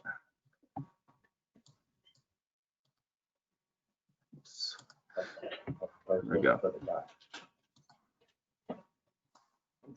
Okay. Mayor, thank you very much for the introductions. Andy, thanks for your presentation. So I will go over the results of the sewer rate study now for you. I've got about 20 slides to go through, me roughly 30 minutes, maybe a little bit less. So similar to Andy's slides, the purpose of my presentation is to share with you the results of our sewer utility rate study. What we'll cover today for you are the results of our financial plan. And what that means is how are your current rates sufficient to fund your current operating and capital expenses. And if not, what are the increases that's recommended to meet those expenses? We'll go over the revised rates, and then we'll ask for your direction on next steps for the sewer utility. In terms of our overarching principles for developing the financial plan for your sewer utility, and I will go over this in detail, but this lists some of the major assumptions that we used in our analysis. Number one, starting on the left side, that our financial plan assumes that we will fund all existing utility financial obligations. So in other words, maintaining current levels of service. We do have one new position included in our financial plan, and that is a senior engineering FTE starting in the year 2025. And that position is included both in the water utility as well as the sewer utility. So in total, there will be two FTEs added. Our financial plan also fully funds our forecasted CIP over the next 10 years. We maintain our current bi-monthly billing cycle.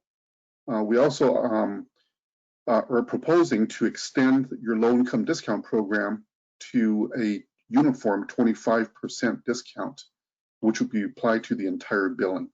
As you may know, your current low-income discount program offers, I believe, a $10 per month discount per bi-monthly period for qualifying low-income individuals or disabled individuals in your community.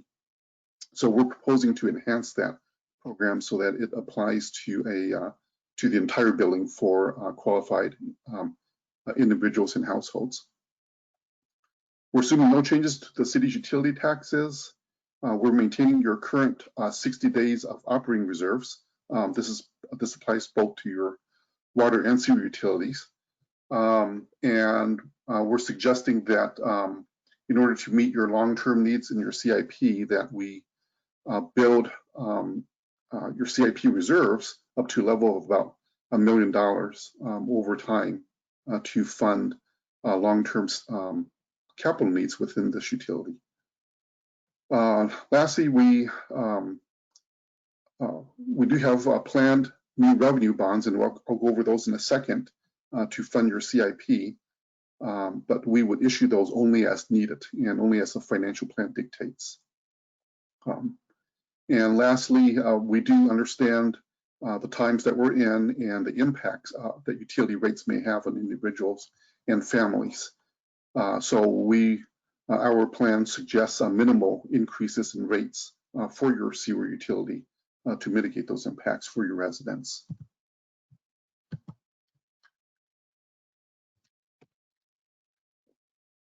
Sorry, I'm trying to page on to the next page here.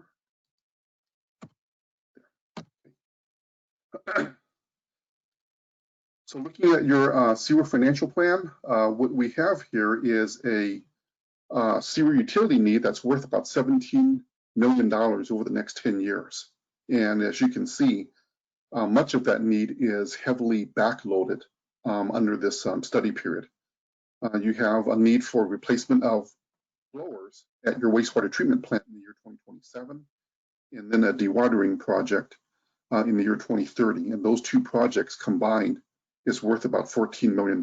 So it's about 8% roughly of your long-term CIP needs.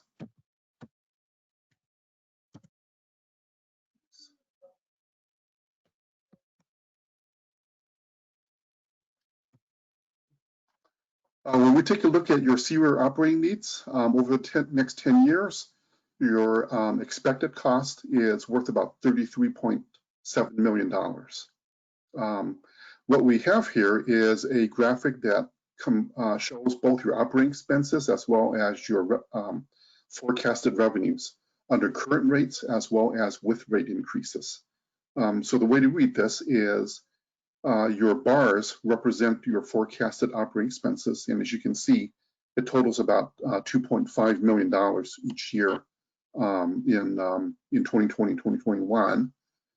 And we see that growing over time to almost $3 million over the next 10 years. You do see a in the year 2030, a new segment that's colored yellow there, and that represents your debt service for recommended revenue debt or new revenue bonds to finance the large CIP projects that's coming up, as I mentioned on the previous slide. The black line is a forecast of your revenues and the current rates, and the dotted line represents your forecasted revenues with rate increases. And the recommended across the board rate increases for your utility is 2.25% each year. And again, that would build your rate capacity and the reserves needed so that by the time you get to the latter half of your study period, you would have the accumulated reserves as well as the revenue capacity to fund and meet those very large capital needs of your sewer utility. You notice that in the year 2020, there's a large green segment that's called rate-funded capital, and what that simply represents is the fund balance for your sewer utility that we're assuming that we would have available to fund your capital needs as a one-time resource, and that would get built into your reserves, and then we would grow that over time. As I mentioned, we're looking at a need for revenue bonds towards the end of the planning cycle. We're estimating that need to be about $7.5 million. And again, the annual debt service would show up in that year on the previous slide. In terms of new sewer rates that we can expect for your residents, we have a table here that shows forecasted bi-monthly fixed charges for your sewer utility. And what we show here are rates for your single family, your discounted customers, your non-single family customers, which would represent your multifamily and RV customers, and your commercial customers. The city currently has a 150% multiplier for all customers outside of the city, and that's what these rates are based on. And then you also have rates for your major industrial customers. This includes Columbia River Carbonates, Hamilton Materials, and then also your monitored customers. And what we see here going forward are the recommended adjustments to those rates over the next 5 years. One part of the rate schedule I'd like to point your attention to is within your non-single family class. As you can see, the fixed charges here are decreasing over time, and that is not that's intentional. And what that is doing is we're designing rates so that we are trying to right size the cost of service for the different customer classes. So in other words, your non-single family resident or your non-single family class today is picking up more than its fair share of expenses within a sewer utility. So this strategy here is to, over time, slowly bring that customer class in line with the cost of service, or with their respective cost of service. And the other customer classes, you can see, they gradually increase over time. And again, that's to reflect the system-wide rate increase, as well as to capture capture their proportionate share of cost for the sewer utility. The recommended rates are identified here to become effective December 16th of each preceding year. And that's so that we capture a full year's worth of rate adjustments for your sewer utility.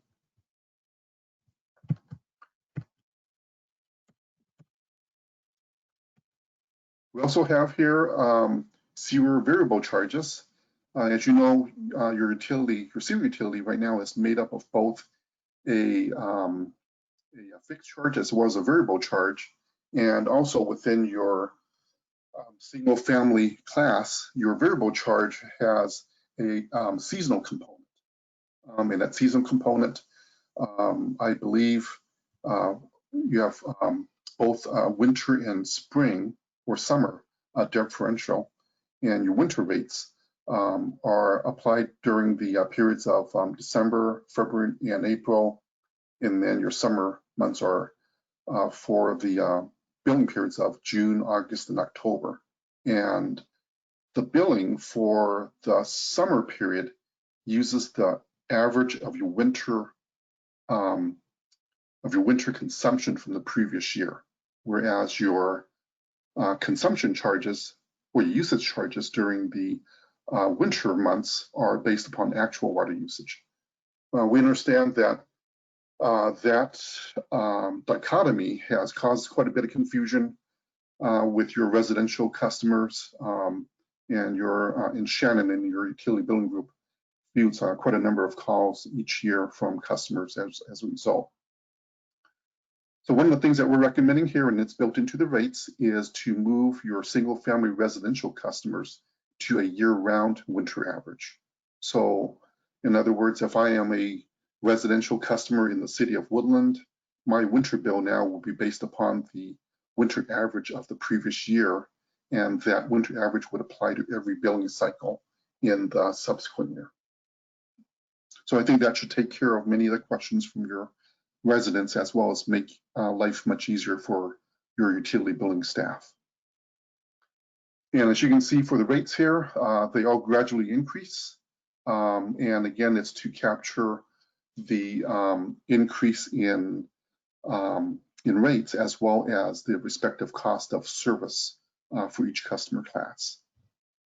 For your industrial customers, Columbia River Carbonates is their billing is only has a fixed component, and we would maintain that. And then Hamilton Materials, as well as your monitored customers, though their charges would increase as well.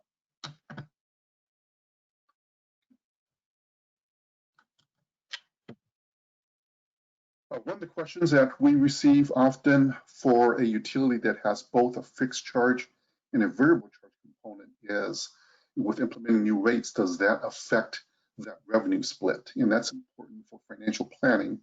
What we try to do is look for how much revenues come in from your fixed charges, which of course is very stable from year to year, versus your variable charges, which could go up and down because of how much water a customer may use. In this case, how much water they might use in the previous year during the winter periods. So as you can see here, the proposed rate schedule would maintain the current revenue split for your sewer utility.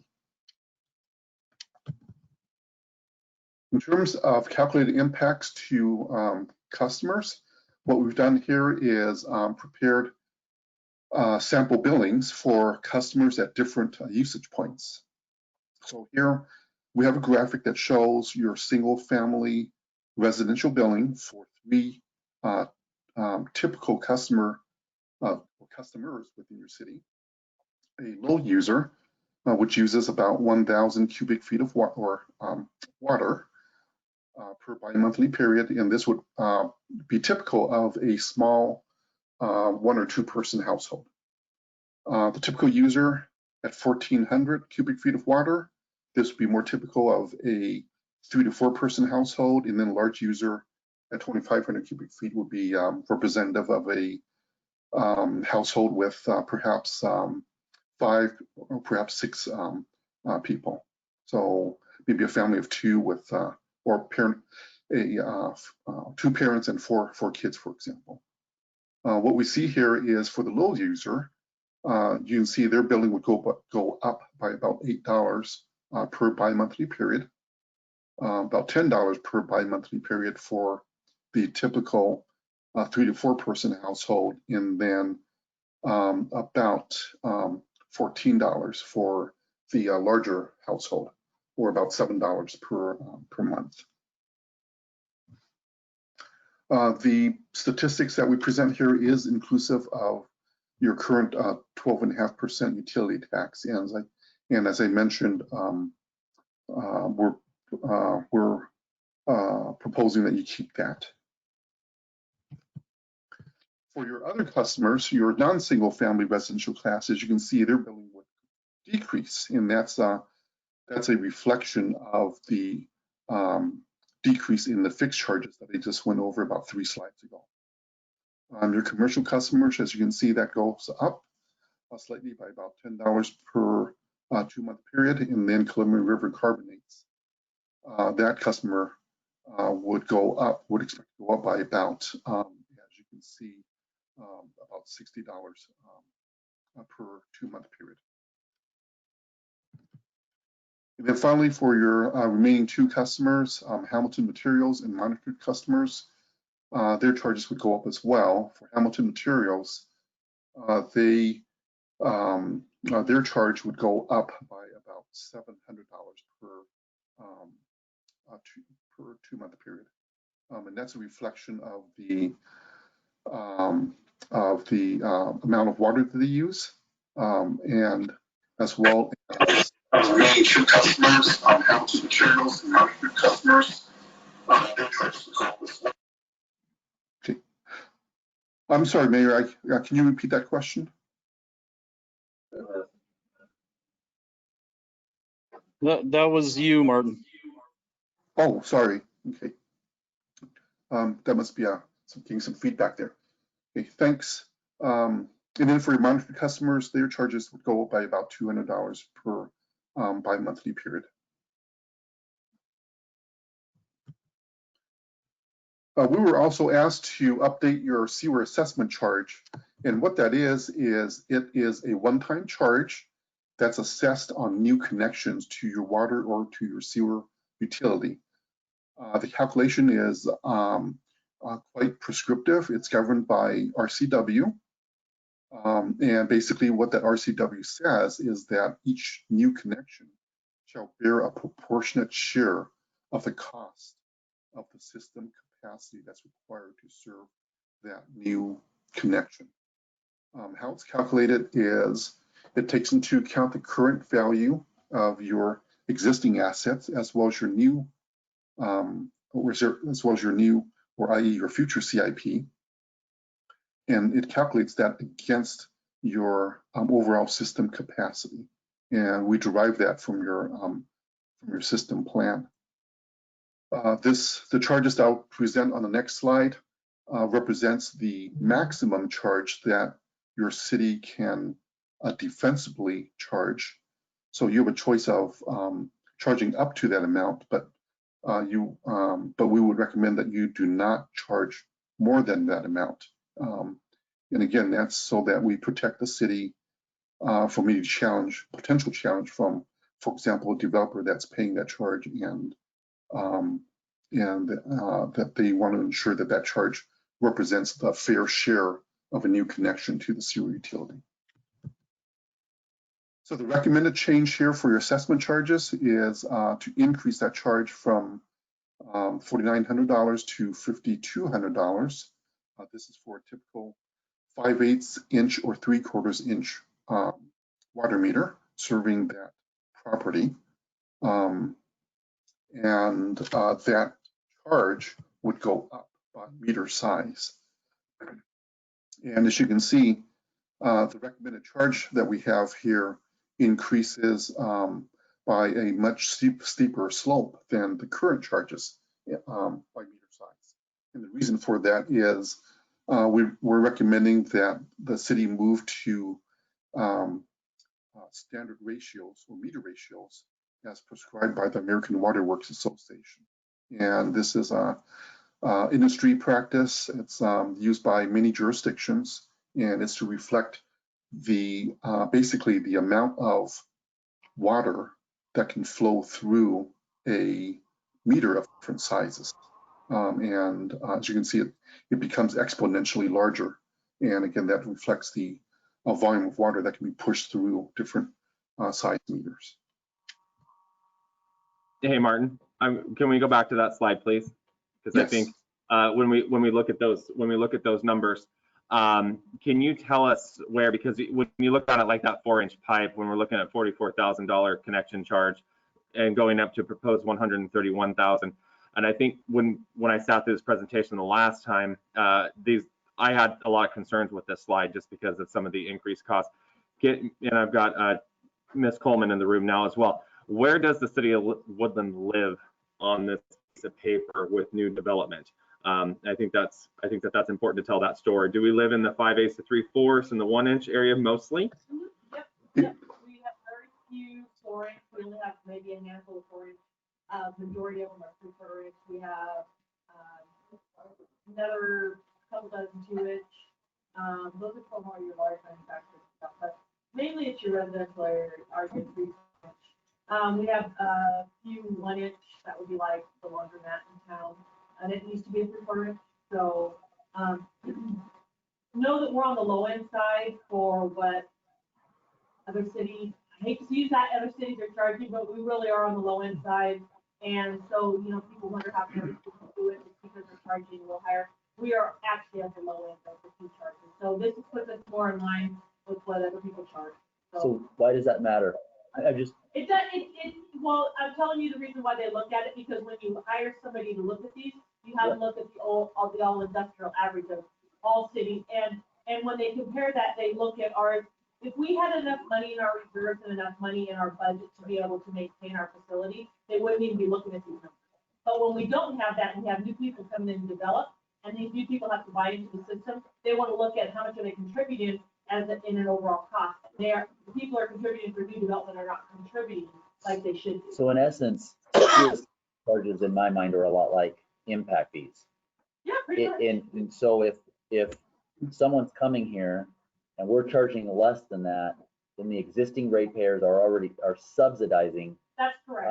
And covering the cost difference Of the money that we're for future capital. Yeah. Or remodel. Right. People are remodeling. They're like, hey, I'm going to do a new process, and now I need to go from a 3/4 inch to a 2-inch, which doesn't happen that often, but sometimes they bump up their size. So, and don't forget that your water and your sewer are tied together. So whatever we charge for the water, we charge for the sewer as well, connection, because the sewer out. They flow in, flow out type thing, unless they can show us that they're using water. So it's the same charge when you do your hookup fees for, when a new business comes in or a resident comes in and says, hey, I'm gonna hook up to a water and sewer, they'd be paying for the 3/4 inch, and the sewer rate is assessed for the 3/4 inch as well. We don't assess sewer for more or less than whatever the water. Okay. Thank you. Yep. I just wanted to make that clarification because I had a lot of heartburn over this slide going through the presentation, so I just wanted some clarification for you folks as well. Go ahead, Martin. Thank you. Great. Thanks, Mayor.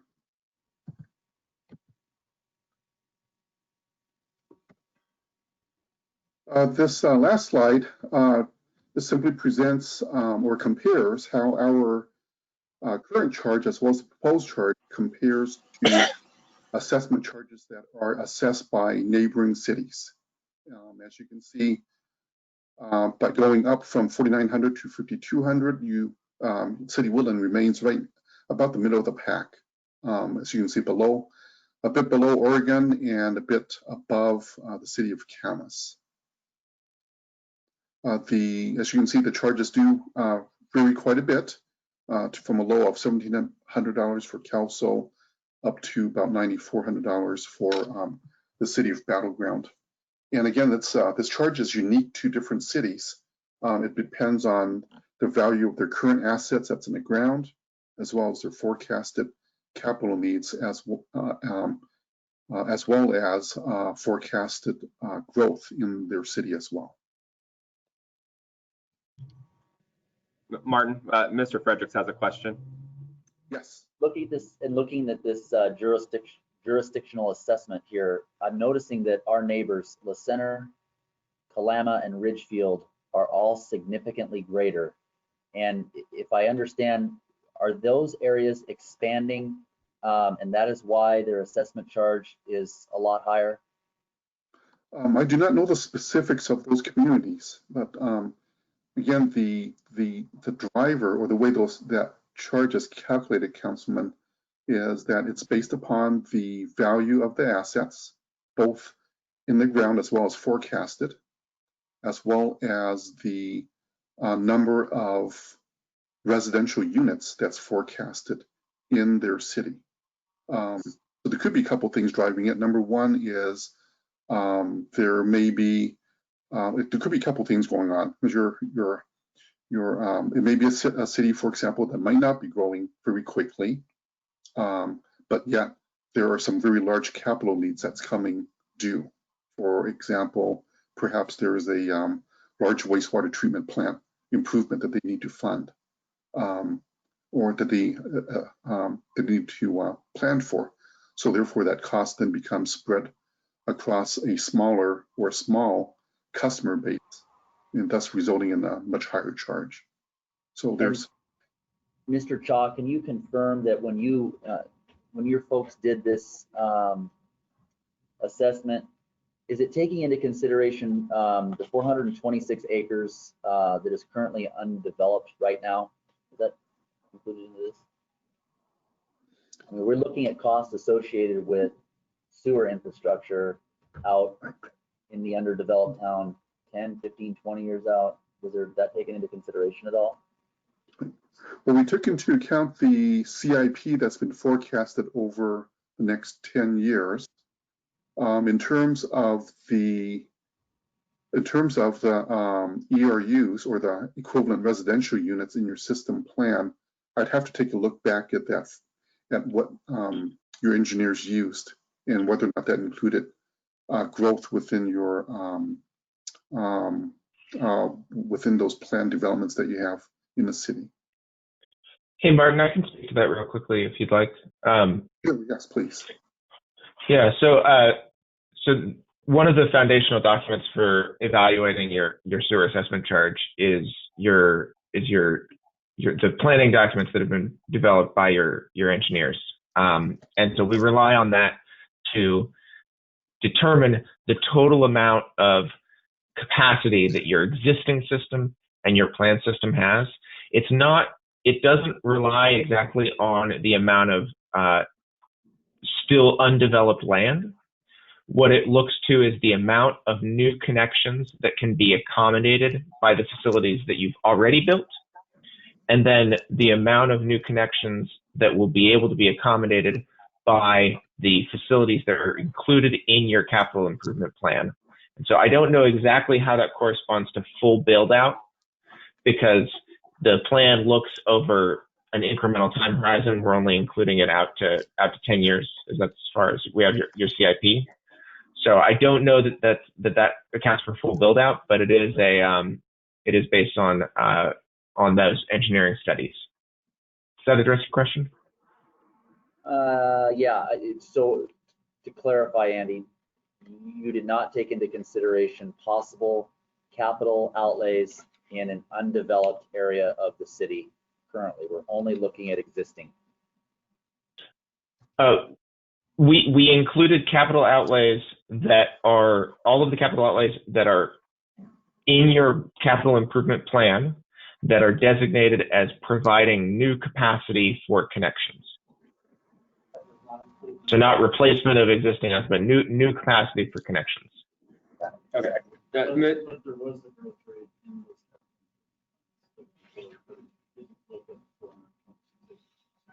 Got it. Okay. Perfect. Thank you. Okay, great. Thank you. Thanks, Andy.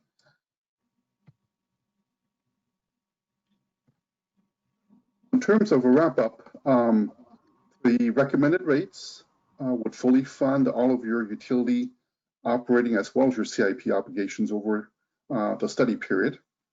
What we have recommended is we believe it achieves overall sustainability for your sewer utility.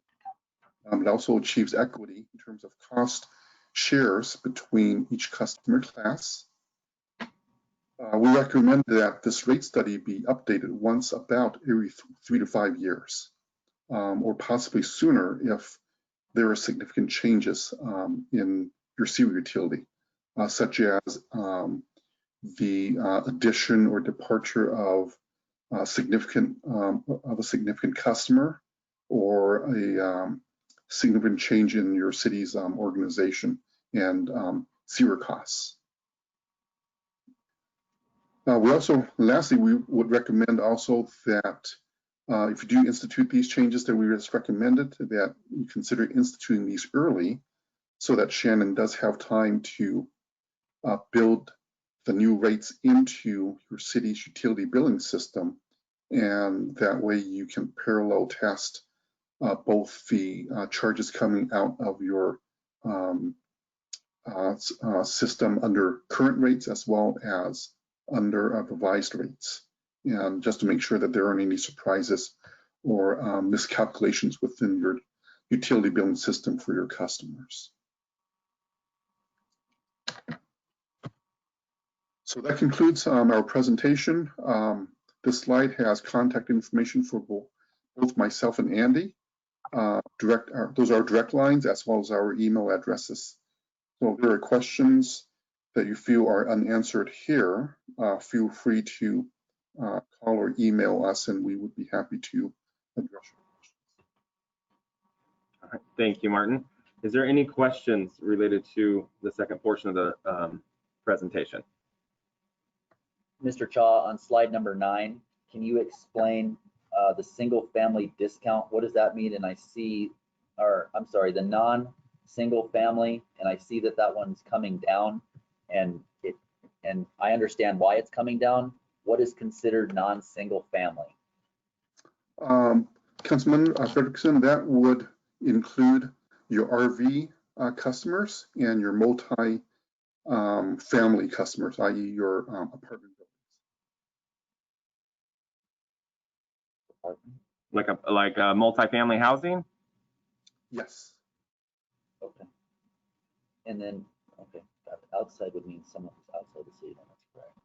Where are you looking? Yes. Yeah. Thank you. You're welcome. Any other questions for Mr. Cha? Okay. Hearing nothing else, thank you, gentlemen, for presenting that. And I don't know, do we have you scheduled for the second portion of this yet? We have not scheduled that yet. Okay. So I will bring back a similar presentation for the water utility once that is scheduled. Okay, perfect. Okay, thank you, guys. If there's nothing else, we appreciate your time and presenting the information. Great, thank you. We're going to sign off. All right, Thank thanks, you guys. all. Have a good evening. Have a good one. Thank you. You too. Yeah, they're done. Mr. Boyce, Mr. Fredericks has a question for you. Mr. Boyce, I'm looking at the agenda for this, what we just went over, and on there, there's a council direction to consultants, next steps for city council. Is there a page that we're going to discuss that, or? Well, we wanted some conversation between councilors to see if we're going down the right track.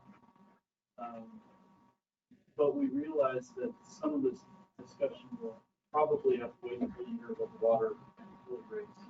Because when you consider impact to the citizens, you're considering the overall impact of the utility rates. So that may be just a little bit too early, but we can have that discussion after the water. Okay. And do we have an ETA on that? Not yet. We're hoping first or second week of July. Oh, it's coming. It's coming, yeah. Okay. The work is complete. It's just a whole lot of information to take in, so we just need to make sure the schedule with FCS works. Okay. We didn't want to overwhelm you with information either. That's why we've decided to break it up into a couple of different presentations, because it's a lot. Yeah. It's a lot. Sure. Yeah. Thank you. Okay. Does Miss and I want to go back real quick. Let's see, what time is it here? So if there's nothing else for the workshop, anything else for the workshop? Okay, it's 9:06. We'll be back into regular session. And just go back real quick to Chief Jackson. I did ask him to give a report this evening on 2 different items, even though it was not the extended report session and I got sidetracked. So I'd like to bring him on now. Chief, I'm going to turn it over to you. Thank you, Mr. Mayor. Just a quick report. I know the chief discussed a fire that we had on the 28th at your last meeting on the 1st of June. That fire was up on Bozarth. We had a good stop there on that fire. We had another fire on the 7th of this month. That was at 169 Marty Loop. with this particular fire, it started in the garage. It developed fairly well before we got there, where our crews had a right at a 6-minute response time, which there's not, from the fire station, there's really not a further point in the city they can get to. So it was actually about 20 or 30 seconds under what would be our prescribed response time from there. So it was pretty effective. They did make a good stop with confining the fire mostly to the garage. There was slight extension into the house with some smoke and heat damage, but the majority of the damage was confined to the garage. This fire, we did get some mutual aid assistance from Fire District 1 as well as some of our other neighbors. As you may have recalled, the previous fire, they weren't available, but we still did get some mutual aid from a few of our other neighbors. Other just very quick items to report. We'd mentioned earlier fireworks. We will be getting information out on that. There are 4 stands that have approved permits through us. Those stands are located on Lewis River Road, Lakeshore Drive, the Walmart parking lot, and the Safeway parking lot. And this year, sales will start on the 28th of June and go through the 4th of July, with discharge being limited from July 1st through July 4th, and we'll work to get that information out. Other very quick notes, the chief did a brief virtual town hall meeting on last week regarding the potential annexation. There was a few folks that logged in and had a couple of questions. There is additional town halls planned for the 23rd, as well as 2 in July. And if you know of or hear of any opportunities where we could speak to get information out so that folks can make an informed decision with the August election for the annexation, please let one of us know and we'll try to get those out there. We will be reaching out to Rotary now that they are meeting again and trying to make sure we can get information to a few of the neighborhood associations as well. But if you have any groups or know of any that would be fit for a presentation on that, we'd be happy to share that information. And that's all I have, unless you have any questions. Questions for Chief Jackson? Seeing none, thank you, sir. I apologize that I skipped you. It was an accident. No worries. Thank you. All right, thank you, sir. All right, does council need a break? We have 4 action items to go. Does council need a break? I'm seeing some nods. Okay, let's take a quick 5 minutes. It's 9:09. We'll take 6 minutes.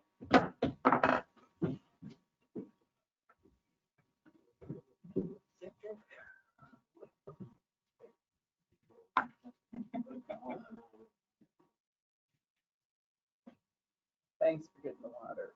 You bet. You okay? And yeah. It's a little tickle. Yeah, but no, I was setting off my throat starting. Oh, yeah. Yeah.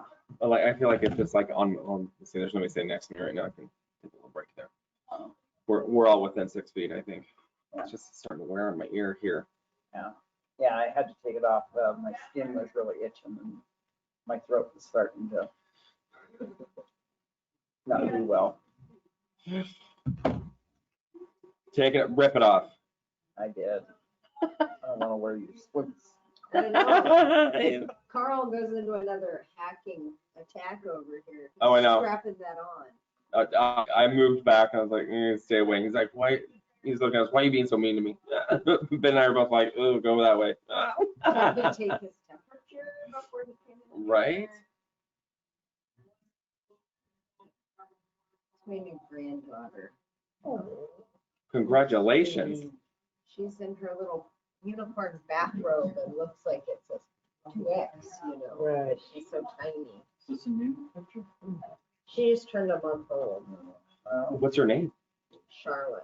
Oh, cute. Ooh, I like that. She's a tiny little thing, but so mom periodically sends these to me and then I send them to great granddad Nice. via text. So. Could you see that from over there? Did you see that from over there? Oh, that's it. If the port had been called on that, or were they in consultation with that? I don't think so, because it's just what's in our capital improvement plans. Okay. So they did take into account some growth, but I'm not sure how much. Just like some assumptions. Yeah.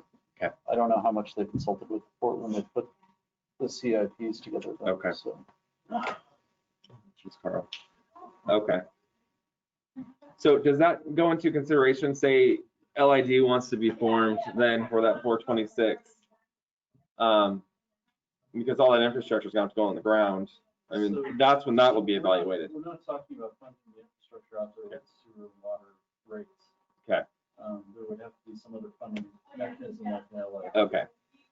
Um, So that's a if different it's fully- project. But if it's fully developed, it could require some additions to the water sewer plant. Okay. But again, we'd be trying to capture those costs from the developers as opposed to ratepayers. Okay. Makes sense. Smart. I'm super excited that my water sewer garbage can go up again. Did you hear us? Oh, yeah. Ben and I like go the other way. I turn around and turn around. 2 minutes. Please don't.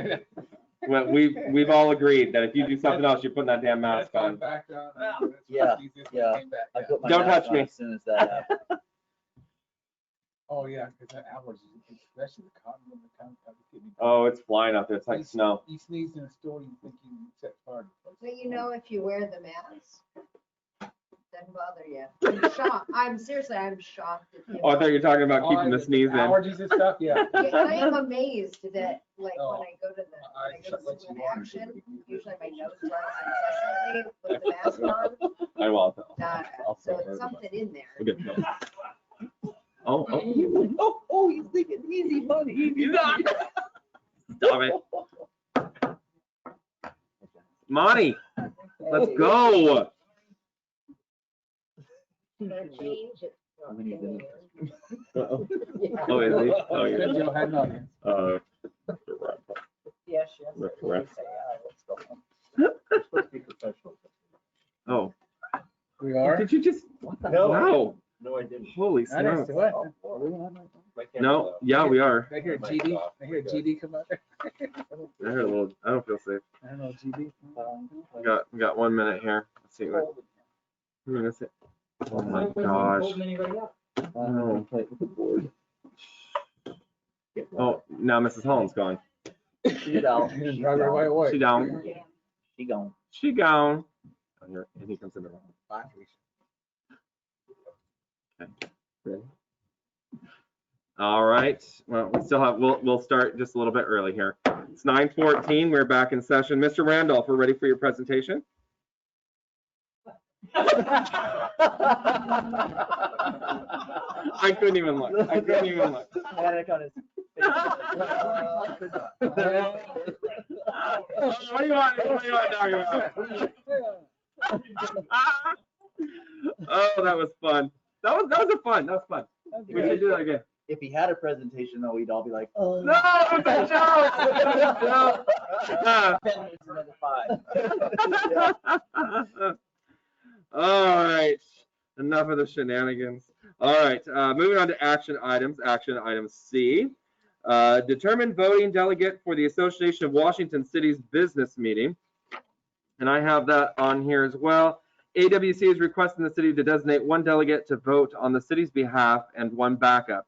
This year, AWC is having an online meeting June 23rd through June 26th. Registration is free but limited. The business meeting takes place June 25th at 10 a.m. So is it possible to discuss the person before the motion? Oh, we can. Because how are you gonna make a motion? You want to? Yeah. Okay. What, do you just want to have an open discussion then? Got it. Look at Dan. She's like, I know it's me. I will, in full disclosure, I believe Mrs. Holland has already registered for the meeting. Perfect. Am I the only one? Delegate and the backup. I'm going to try to attend as well. So I don't, but this has nothing to do with me. This is a strictly council. So sorry, I can't be one of the members. No. Ms. Holland, do you have an objection to being a delegate? No, I emailed Mary back and said if nobody else wanted to do it, I'd registered. It just seems like a formality. They're voting on their bylaws and stuff. So that there's really, the backup is in case the, it's like an alternate, right? So if you're going to be, then technically we don't need the backup. That's online. And it's online, which is good. Can I make a motion? Oh. I'd like to make a motion to delegate Deanna Holland for the Association of Washington Cities business meeting to act on behalf of the Woodland City Council. Second.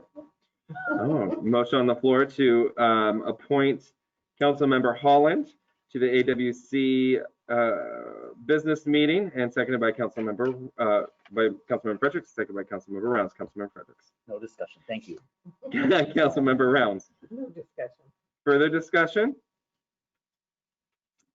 All right, will the clerk please take the vote on action item C for appointment of Councilmember Holland to the AWC business meeting? Aye. Aye. Aye. Aye. Aye. Aye.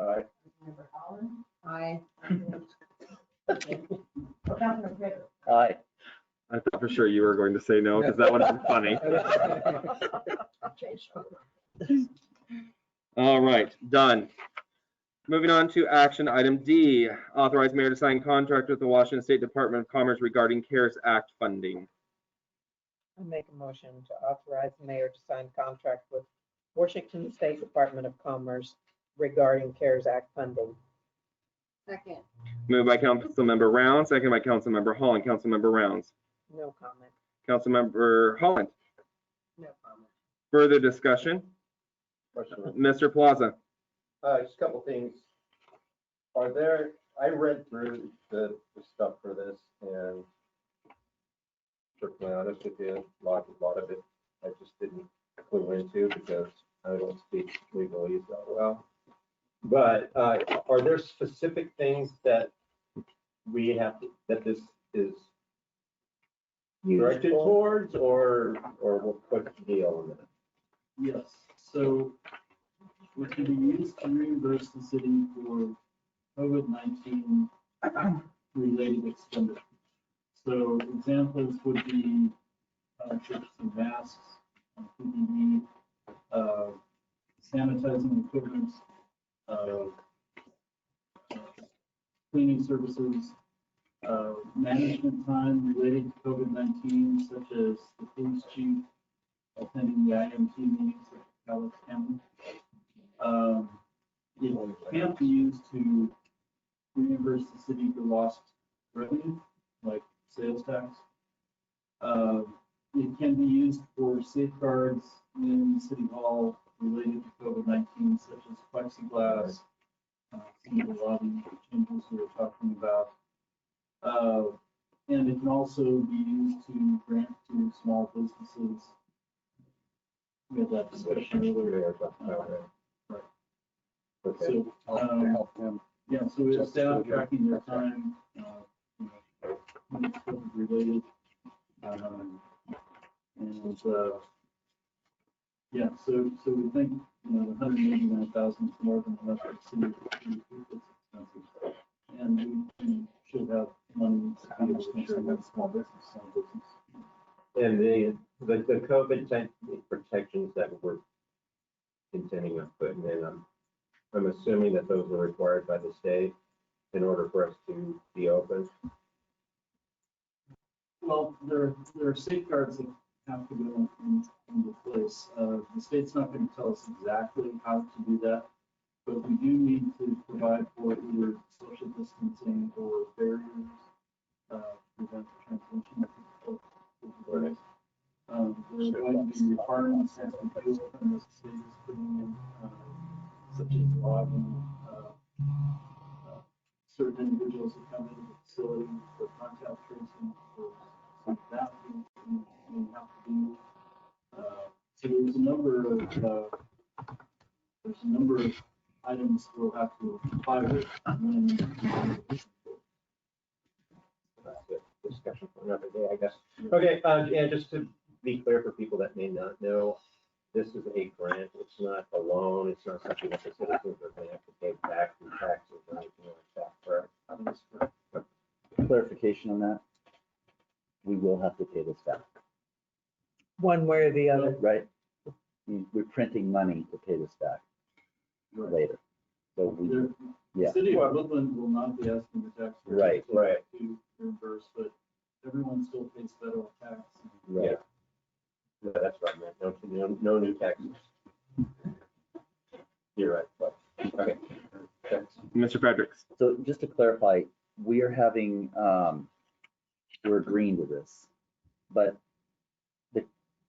provide me some clarification on the excess money that's from this, because here's my concern. If the city only spends, say, 89,450 of this, and there's $100,000 left over for small businesses, what if we find out at a later date that we're now having to spend money on COVID-19? Is there a time? Is there a time limit on when this money needs to be spent by? It runs through the period of October 31st, but I believe we need to have it spent this calendar. By December 30th, 2020. So you're right. So if we decide that we're going to provide $100,000, for this small business program, we have additional expenditures this fall after we make that decision. Once that money's up for us. Okay. And then, is there an understanding of how if we accept this, I'm a little concerned about the process with the leftover money and what say the council will have in that after this is done. And because I get a little leery when we move it to the Cowlitz County in the hopes that it will get funded back. I understand we'll have representation on the board. So there's work being done right now. My understanding is to provide some agreements between the entities. So that would come back to city council for consideration. Okay. So where they are in that process, I'm not exactly sure at this point, but it's moving. Okay. Mr. Plaza touched on this in a little bit, but this is CARES Act funding is a federal mechanism that was passed by the Congress and signed by the president. It makes it law. But this is taxpayer money. I just want to make sure we're clear with that. Okay. Thank you.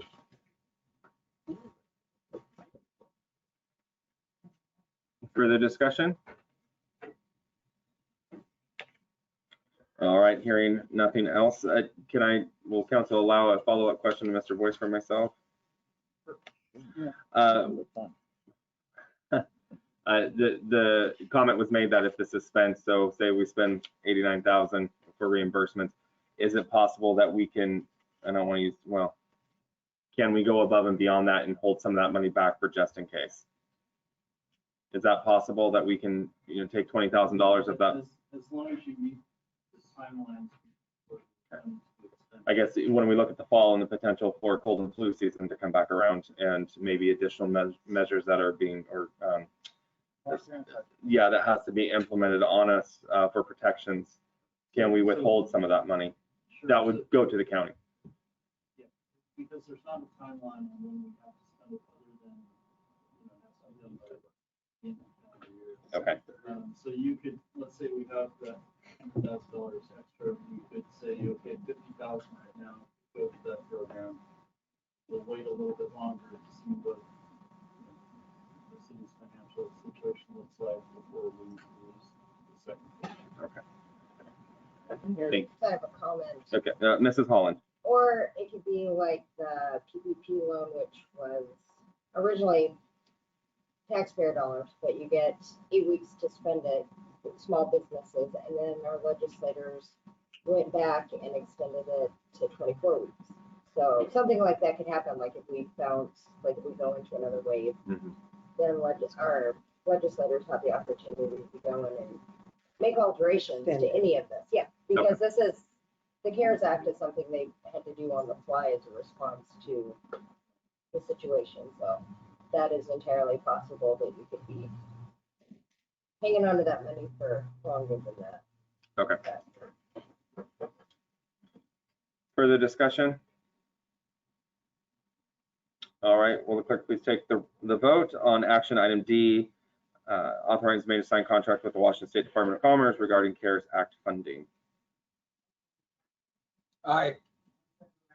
Aye. Aye. Aye. Aye. Aye.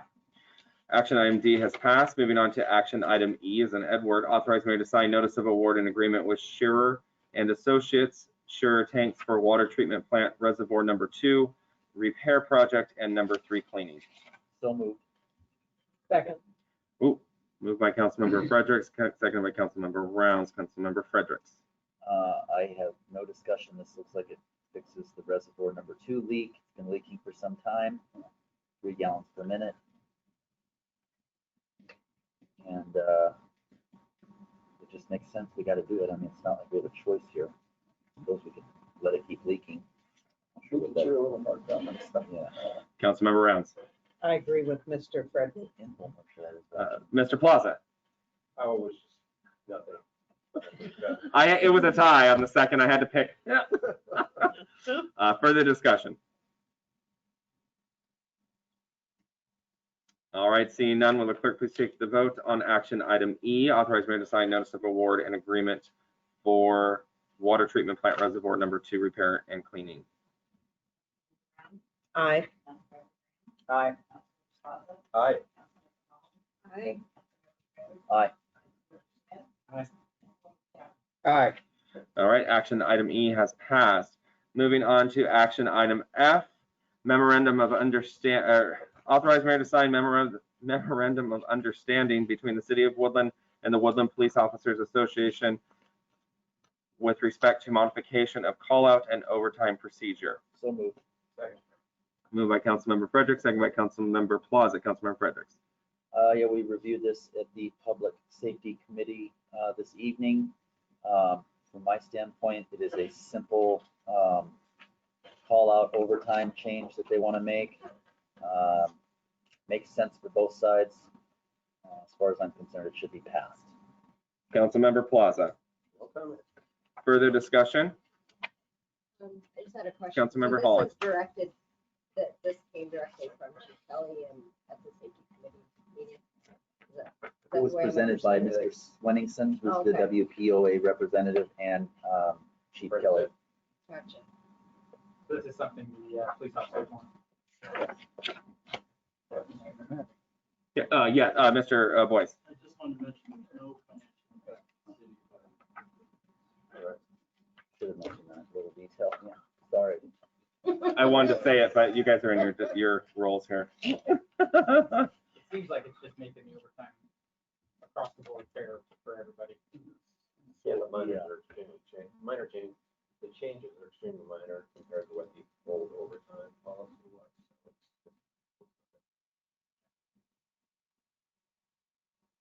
All right, seeing nothing else, will the clerk please take the vote on action item F? Aye. Aye. Aye. Aye. Aye. Aye. Action item F has passed. We've come to the portion of the agenda for adjournment. I make a motion to adjourn. Second. Moved by Councilmember Round, second by Councilmember Fredericks. All in favor? Aye. Anyone Your opposed? guys' decision to move forward with being a sanctuary city is completely tone deaf and discriminatory, and you guys need to reconsider your verbatim, your usage of language. Our meeting is over. The movement that